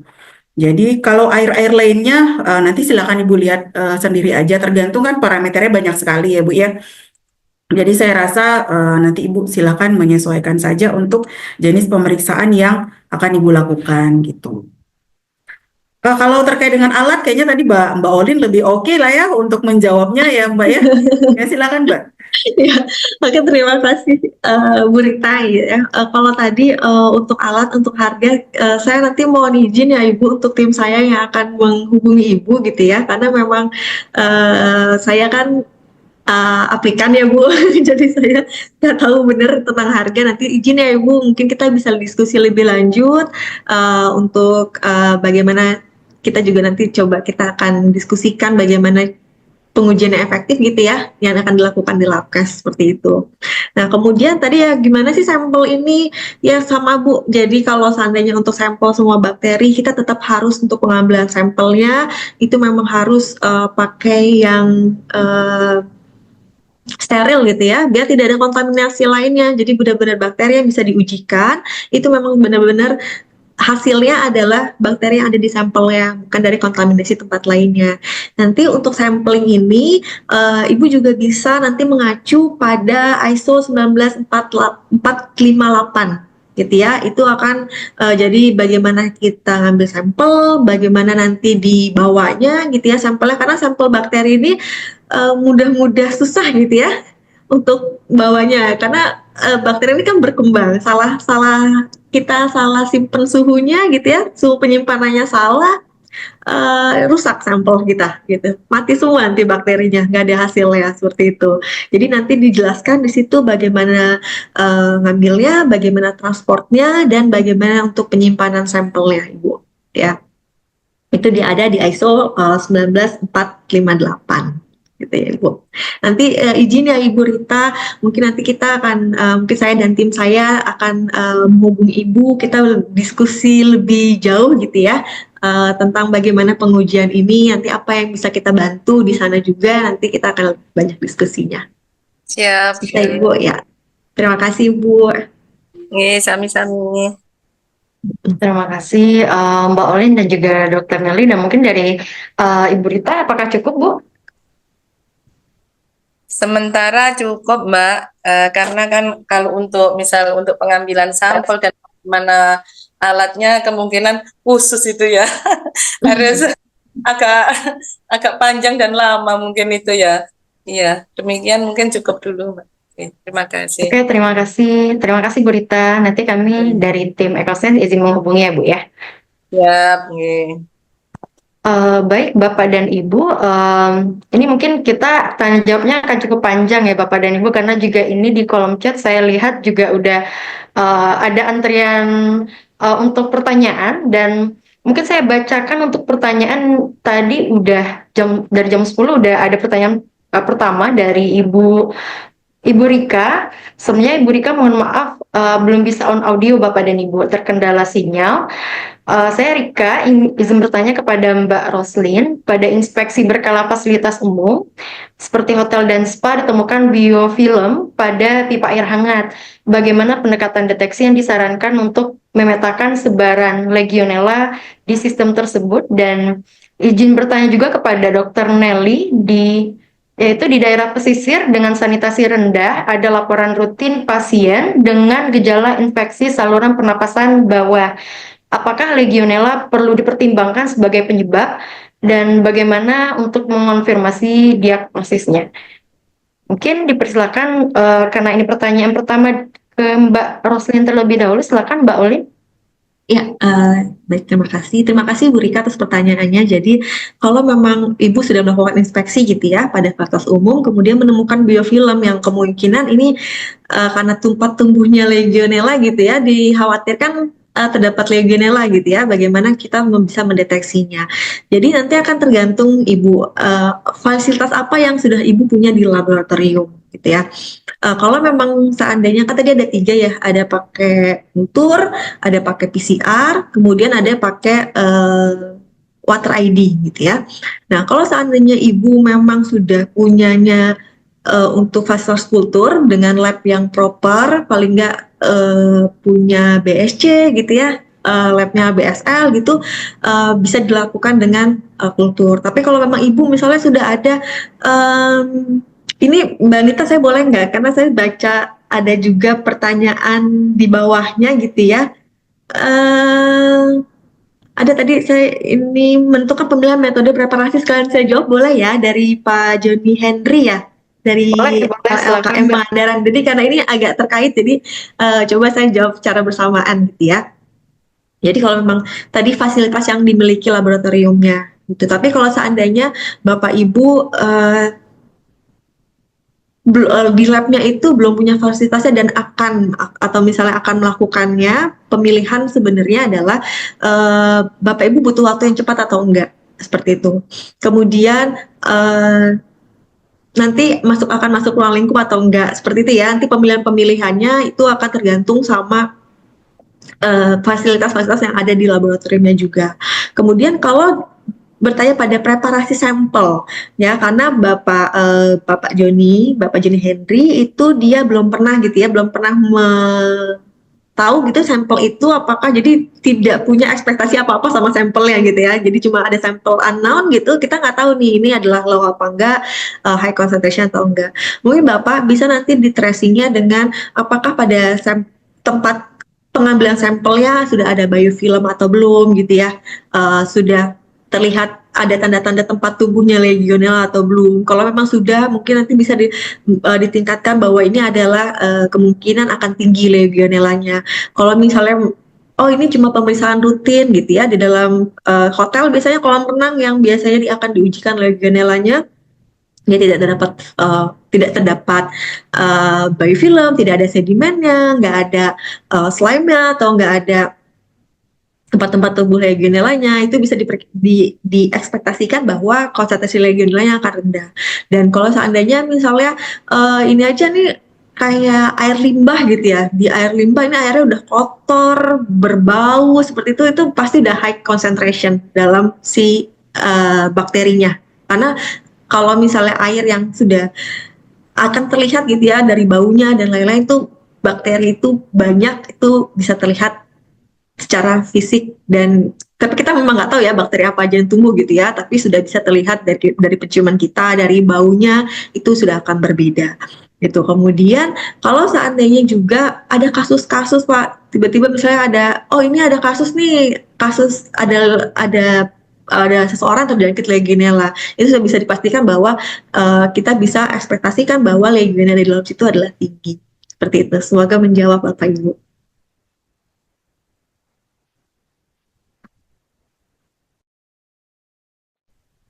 Baik, terima kasih Mbak Olin atas jawabannya dan mungkin dari Bu Rika, apakah sudah puas Bu dengan jawabannya? Dan juga mungkin tadi sudah terjawab juga pertanyaan dari Pak Joni, bagaimana atas jawaban dari Mbak Roslin, Pak?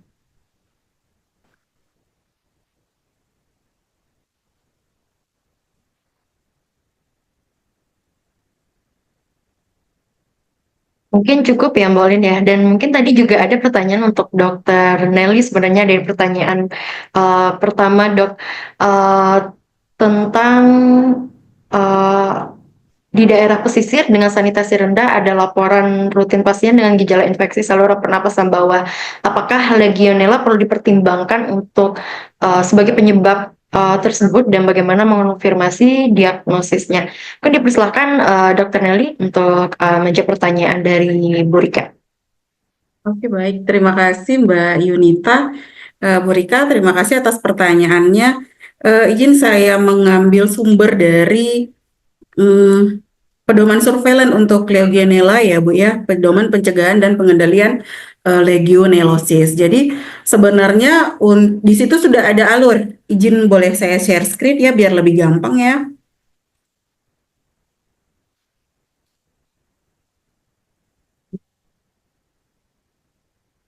Ya, terlihat ya Bapak Ibu. Nah, jadi dari pedoman pencegahan dan pengendalian Legionella ini yang dikeluarkan oleh Kementerian Kesehatan sudah jelas ketika kita menghadapi algoritma sindrom pernafasan akut berat apa-apa saja yang harus kita telusur. Misalnya yang pertama ketika ada gejala penyakitnya dan ditambah dari riwayat kontak dengan unggas, berarti kita pilihan pertama suspek flu burung nih gitu. Kemudian kalau misalnya tidak terkonfirmasi adakah riwayat perjalanan ke Timur Tengah gitu. Jadi bisa kita kemudian muncul diagnosa pikir kita apakah ada suspek MERS. Kalau enggak juga apakah ada riwayat kontaminasi dengan kontak dengan air yang terkontaminasi. Nah, ini kita baru curiga ke suspek Legionella. Nah, untuk pemeriksaannya sudah ada di sini juga Bu. Tadi juga Mbak Olin sudah menjelaskan, saya juga sempat menjelaskan tadi kita bisa melakukan pemeriksaan spesimen mulai dari serum, sputum, kemudian dengan metode-metode PCR atau yang paling gampang dengan urin. Nah, ini sudah cukup bisa membuktikan bahwa seseorang tersebut apakah terjangkit Legionella. Nah, kalau enggak juga nih baru muncul ke bawahnya lagi sampai ke adakah riwayat kontak dengan hewan. Jadi dari algoritma ini sebenarnya sudah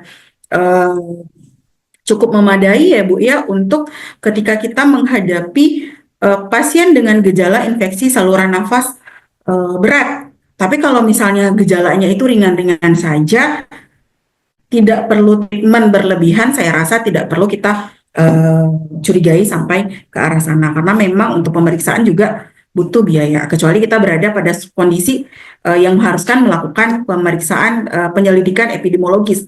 Ada kasus yang berat di sekitar orang tersebut. Nah, itu kita harus curiga. Bisa jadi ini adalah salah satu penyakit-penyakit yang saya sebutkan tadi, makanya kita harus melakukan penyelidikan epidemiologis yang lebih dalam. Saya rasa seperti itu ya. Sudah cukup jelas ya Bu ya.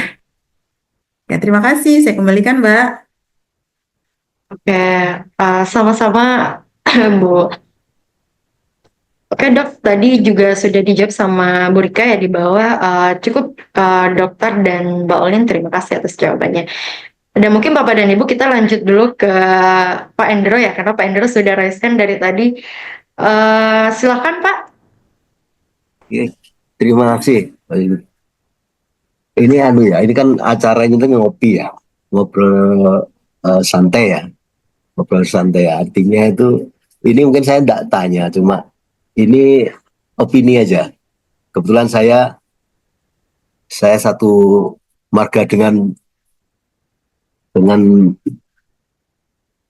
bos-bosnya Laskosmas Banda Aceh nih. Maksudnya satu angkatan kan, tapi sama-sama epidemiolog ya. Jadi saya ini mau apa aja nih, opini saya. Belajar dari COVID kemarin, belajar dari COVID itu, awal-awal COVID itu kita semuanya menanggulanginya itu macam-macam. Kalau kita melihat waktu itu virusnya ditemukan ada di mana, ada di udara, kemudian ada di benda-benda yang dipegang oleh pasien, kemudian di pasiennya sendiri. Nah, artinya itu kelihatannya macam-macam sehingga akhirnya semua waktu awal-awal COVID itu ada yang menyemprot, disemprot macam-macam, ada pemadam kebakarannya bawa tangki kemudian diisian, kemudian tanahnya disemprot sambil jalan seperti itu. Nah, artinya kita harus melihat setelah berjalan COVID itu, artinya setelah diketahui ternyata memang sebenarnya itu penyakit yang disebabkan ya penularannya itu melalui pernafasan. Demikian juga dengan ini legionellosis ini. Ini kalau kita lihat kan, kalau menurut saya ya, ini opini ini, silahkan teman-teman nanti mengomentari juga.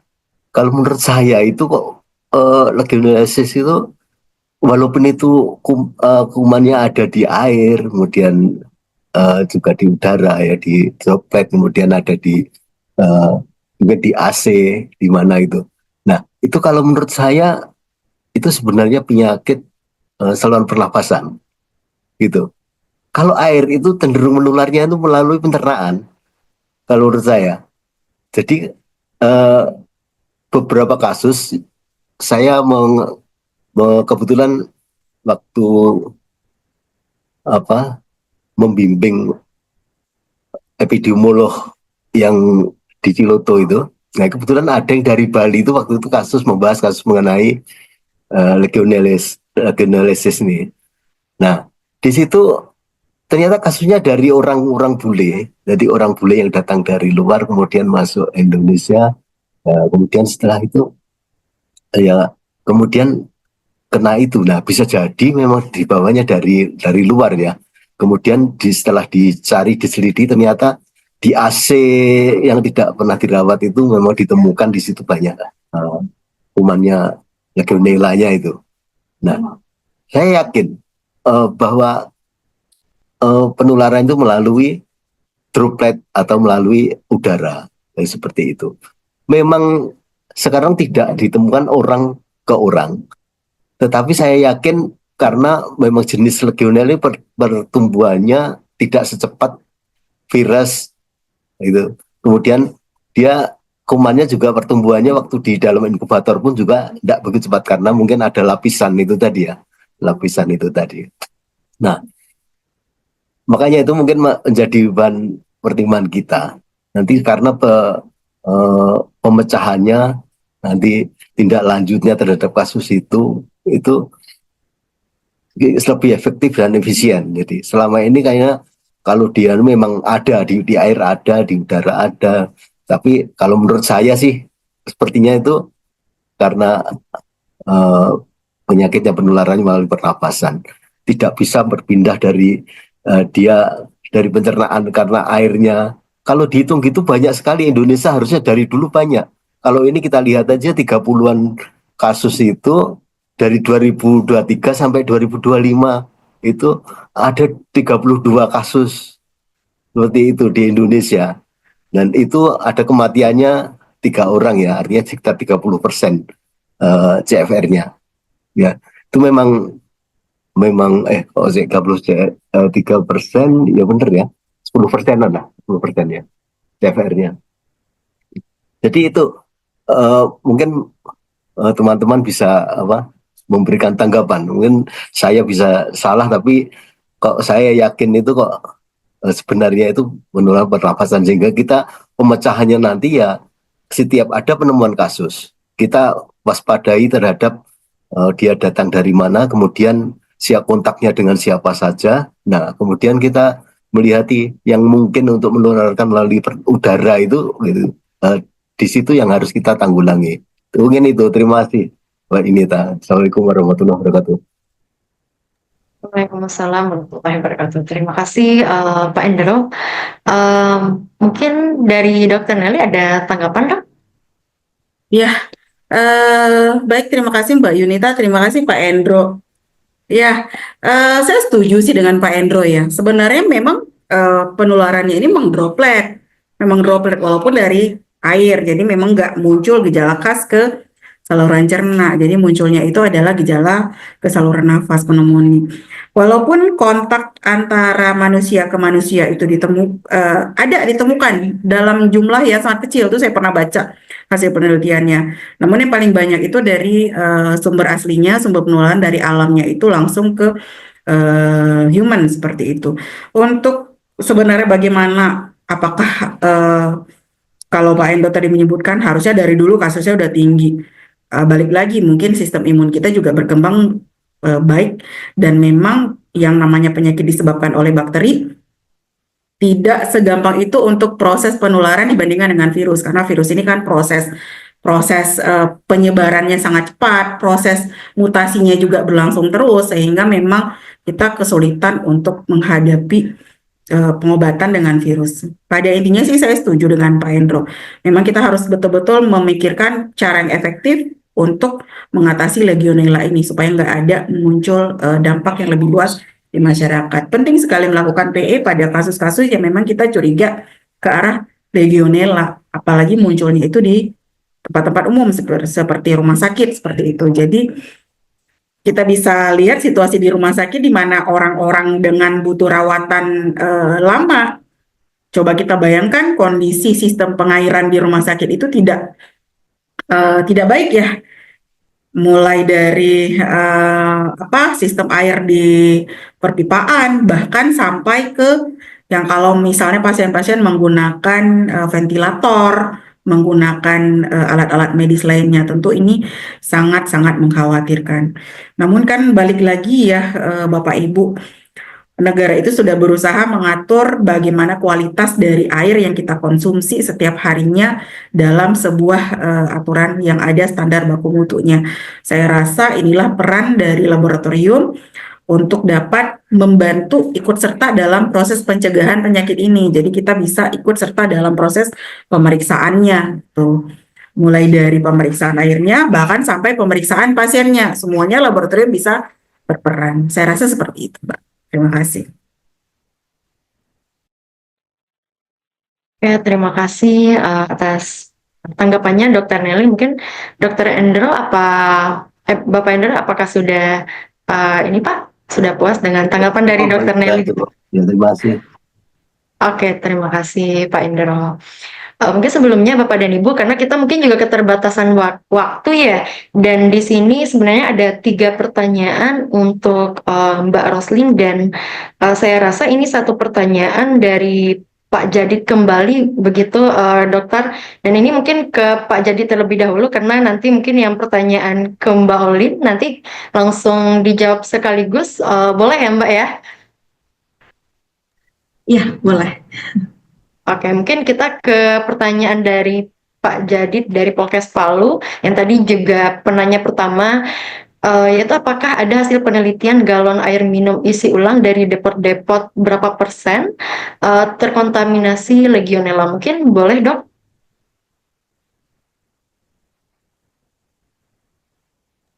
Ya, terima kasih Pak Jadid. Ini Pak Jadid nguji wawasan saya nih sebenarnya ya. Oke. Saya rasa Pak Jadid udah tahu lah jawabannya. Kalau misalnya hasil dari penelitian, hasil pemeriksaan galon air minum itu kan udah ada ininya ya, ketentuannya. Mereka berapa kali, mulai dari perizinan. Dari perizinan supaya mereka mendapatkan izin, tentu barang yang dijual harus ada jelasnya asal dari mana, kemudian pemeriksaan yang dilakukan apa saja. Bahkan Dinas Kesehatan itu kan selalu melakukan pengawasan berkala terhadap depot air minum. Mohon maaf saya nggak baca lebih lanjut apakah terkait dengan galon air minum isi ulang berapa persen yang terkontaminasi Legionella. Tapi secara umum untuk pemeriksaan air kolam, sumber-sumber air lainnya itu masih ada. Namun kalau air minum kan memang harus zero ya Mbak ya, harus nol, nggak boleh sama sekali. Kalau memang di air-air sumber air lain masih boleh ada. Nah, jadi memang kita balik lagi ke tidak boleh ada terkontaminasi Legionella. Kalau ditanya ada nggak sih? Ya pasti ada lah, saya rasa. Nggak ada sumber air yang memang benar-benar bersih, dan bagaimana kita bisa lihat sendiri sistem pengelolaan air di tempat-tempat depo-depo pengisian air isi ulang, apalagi di pinggir jalan. Saya rasa pasti ada yang terkontaminasi. Berapa persennya? Mohon maaf, saya tidak melihat lebih jauh. Mungkin nanti akan kita jadi PR bersama lah. Terima kasih. Oke, baik. Terima kasih dokter atas jawabannya. Mungkin kita lanjut ke pertanyaan selanjutnya nih Bapak dan Ibu. Sebenarnya untuk Mbak Olin ini ada 4 pertanyaan sebenarnya Mbak. Apa mau langsung dijawab atau saya bacakan terlebih dahulu pertanyaannya? Ya, dari chat ya pertanyaannya ya. Boleh saya langsung bacakan aja. Nanti kalau ada yang lewat Mbak Nita tolong diinformasikan ya. Baik, Mbak. Dari pertama saya mau menjawab dari Pak Tommy dari Dinas Gunung Kidul. Ya Bapak, jadi penyimpanan air terpapar langsung sinar matahari apakah bisa mencegah bakteri Legionella gitu ya. Jadi Bapak, kita tidak bisa memastikan Bapak, karena kan paparan sinar matahari itu kita nggak bisa memastikan berapa derajat gitu ya. Karena kan untuk mematikan tadi kan banyak tuh, ada suhunya harus di atas 60 misalnya kayak gitu. Nah, untuk sinar matahari ini nggak bisa kekontrol Pak sama kita gitu ya. Kadang oke, hari ini panas tapi kita nggak tahu berapa derajat itu apakah sudah bisa membunuh atau belum bakterinya. Jadi kemungkinan, jadi kalau misalnya saya bisa menjawab apakah kalau terpapar matahari itu bisa mencegah bakteri, jawabannya masih bisa iya, bisa enggak, dan memang harus dilakukan penelitian terlebih dahulu gitu ya Pak tentang ini, dan belum ada sebenarnya penelitian tentang ini Pak. Karena mungkin agak parameternya agak ini nih, kalau matahari ini agak tidak bisa nggak bisa dihitung gitu ya berapa derajatnya. Kalau misalnya kita langsung paparin langsung parameternya langsung oke, nanti ini air akan dipapar misalnya dengan suhu 60 atau suhu 40 gitu, mungkin, tapi kan matahari ini panasnya beda-beda ya Pak gitu ya.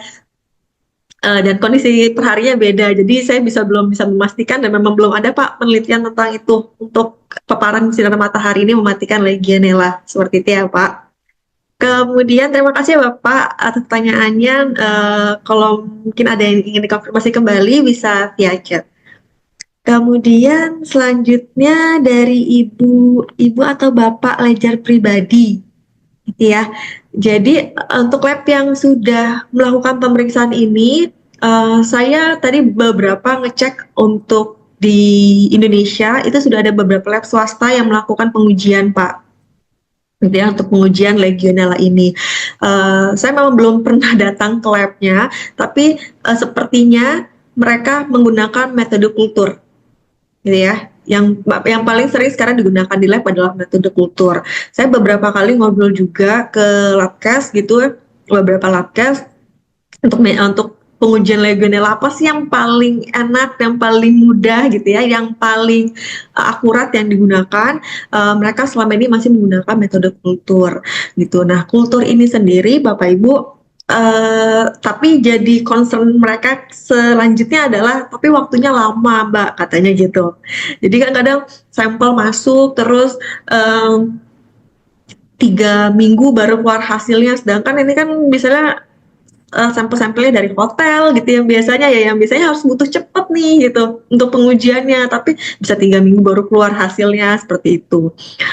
Kalau untuk PCR sejauh ini memang pengalaman saya adalah kalau untuk PCR ini untuk bakteri itu masih agak sulit, apalagi ini yang jumlahnya kecil.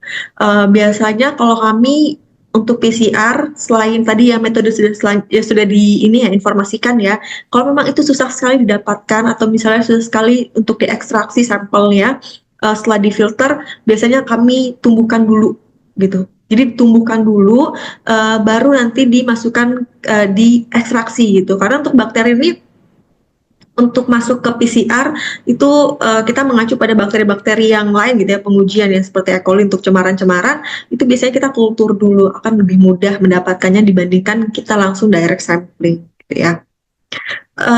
Kemudian SOP pengambilan dan pengiriman sampelnya, kalau untuk masing-masing lab mungkin punya SOP masing-masing, kayak pengambilan ada beberapa lab yang harus dari orang labnya yang ngambil sampelnya atau bisa dari usernya, kita yang mau mengujikan yang ngambil sampelnya, itu akan tergantung sama masing-masing lab pengujiannya. Tetapi seperti tadi saya infokan bahwa pengujian itu nanti masuknya biasanya harusnya kalau kita mau terstandarisasi gitu ya, itu sampling, transport, dan penyimpanan itu sudah diatur di ISO 19458 ya, seharusnya kita tinggal mengacu aja ke sana ya. Terima kasih ya Bapak Ibu, semoga bisa menjawab. Kemudian yang selanjutnya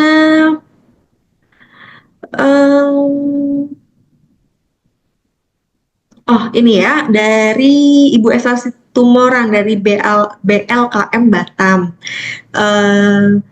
Bertanya untuk pengujian legionella, ada treatment air yang untuk pakai water ID ya Ibu. Jadi untuk water ID sendiri itu tidak ada treatment air sebelumnya gitu ya, hanya filtrasi, jadi di konsentrat saja.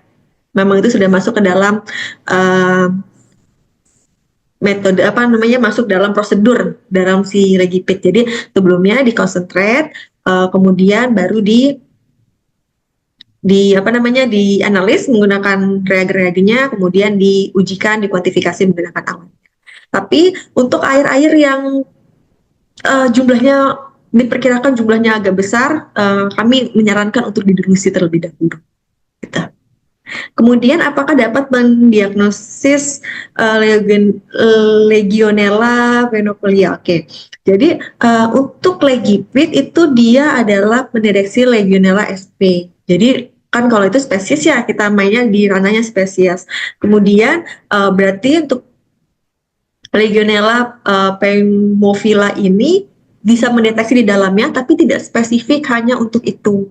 Jadi kita tuh mendeteksinya Legionella secara spesies. Jadi semuanya dideteksi seperti itu ya. Jadi untuk nanti kalau misalnya untuk khusus banget gitu ya, untuk mendeteksi yang khusus ini, nanti strain yang khusus ini mungkin bisa arahnya ke kultur gitu.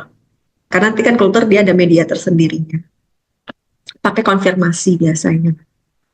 Kemudian selanjutnya dari Ibu Triana dari Labkes Kota Mojokerto gitu ya. Kondisi sampel tersebut ya Ibu, jadi sebelum kita masuk ke pengujian, kita kan akan memilih tadi ya treatment si sampelnya ya seperti apa yang akan dilakukan, apakah tidak butuh treatment, apakah bisa direct langsung, atau nanti apakah acid treatment atau heat treatment, itu akan tergantung sama kondisi sampel gitu. Apakah nanti perlu diencerkan atau tidaknya itu juga akan tergantung sama kondisi sampelnya gitu. Oke, sepertinya sudah Mbak Dita, apakah ada yang kelewat? Sudah semua Mbak. Terima kasih Bapak Ibu atas pertanyaannya, semoga menjawab. Karena terbatas waktu juga, nanti mungkin kita bisa sharing lebih lanjut setelah acara ngopi ini gitu ya. Oke Mbak Olin, terima kasih atas tanggapannya kepada Bapak dan Ibu yang sudah bertanya. Semoga jawaban dari Mbak Olin dan juga Dr. Nelly tadi sudah cukup menjawab seperti itu. Dan jika nanti Bapak atau Ibu ingin bertanya kembali, silahkan untuk menghubungi EcoScience Hayati, dan mungkin nomornya udah ada di WhatsApp di website juga ya Bapak dan Ibu.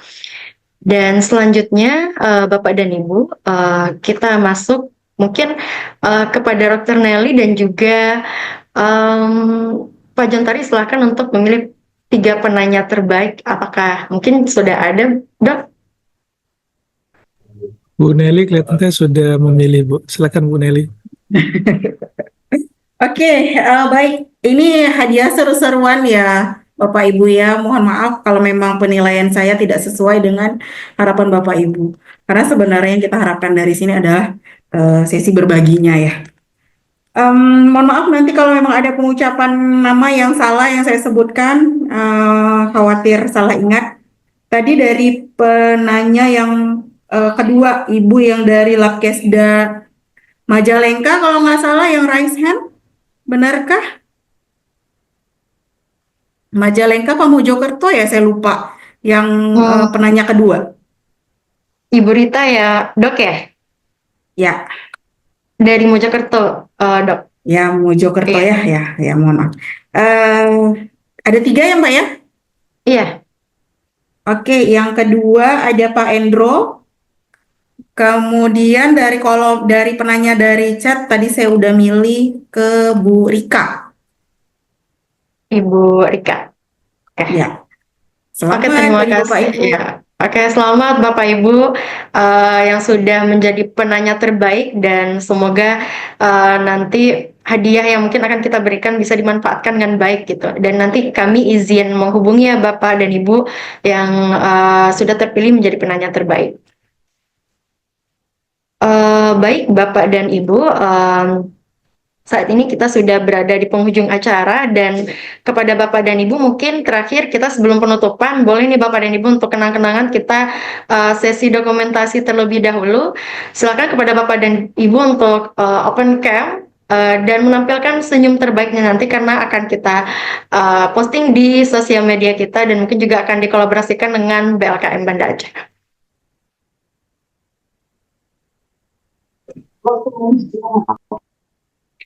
Ini Kak Cento.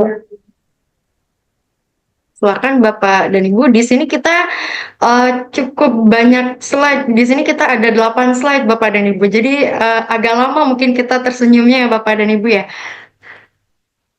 Oke, boleh untuk slide pertama saya izin screenshot ya. 1, 2, 3. Oke. Kita lanjut ke slide kedua, Bapak dan Ibu. 1, 2, 3.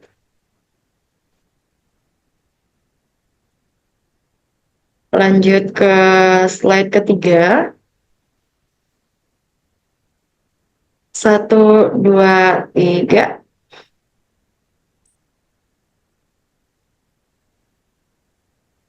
Lanjut slide keempat, Bapak dan Ibu.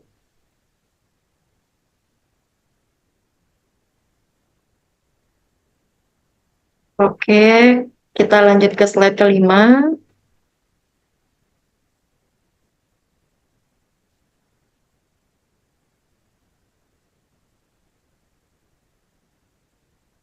Kita lanjut slide ke-6, Bapak dan Ibu.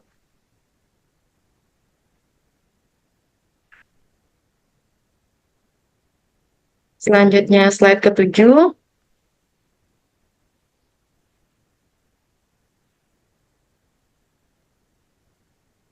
Dan terakhir slide ke-8.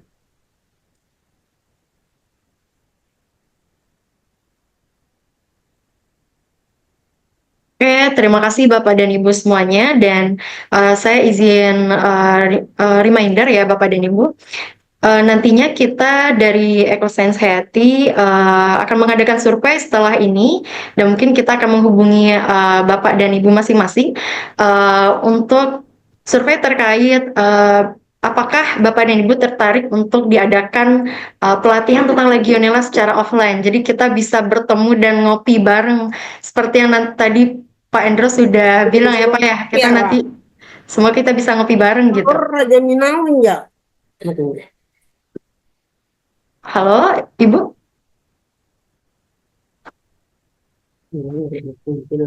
Ya, mungkin kita nanti akan lanjutkan dengan survei ya Bapak dan Ibu. Baik, terakhir kita akan masuk ke sesi penutupan Bapak dan Ibu. Saya ucapkan terima kasih yang sebesar-besarnya kepada seluruh narasumber, pembicara, kepada kepada Dr. Nelly dan juga Mbak Olin, dan juga tadi tak lupa juga kepada Pak Jontari, Ketua BLKM Kepala BLKM Banda Aceh, dan juga yang kami banggakan seperti itu seluruh peserta webinar yang telah hadir dan berpartisipasi aktif pada acara ngopi pagi hari ini. Dan saya ingatkan kembali, Bapak dan Ibu, Bapak peserta akan mendapatkan sertifikat nantinya, materi presentasi, dan juga recording acara yang nantinya akan kami kirimkan melalui email. Dan jangan lupa Bapak dan Ibu untuk follow media sosial EcoScience di @EcoScienceHayati dan juga BLKM Banda Aceh. Akhir kata, saya sebagai MC mohon maaf apabila terdapat kekurangan selama acara berlangsung, dan ditutup dengan sebuah kata, yaitu lewat ngopi kita belajar bahwa obrolan yang bermakna bisa menjadi awal dari perubahan besar. Terima kasih telah ikut menyeduh ilmu bersama kami. Wassalamualaikum warahmatullahi wabarakatuh. Salam sehat dan sampai jumpa di ngopi berikutnya, Bapak dan Ibu. Terima kasih Bapak Ibu semuanya. Sehat-sehat selalu. Terima kasih Terima kasih Bapak Ibu juga. semuanya. Terima kasih Bapak dan Ibu semua. Bapak, Terima Ibu, kasih Pak senior. Jontari, Dr. Terima Nelly, kasih Mbak Olin. EcoScience. Izin pamit ya.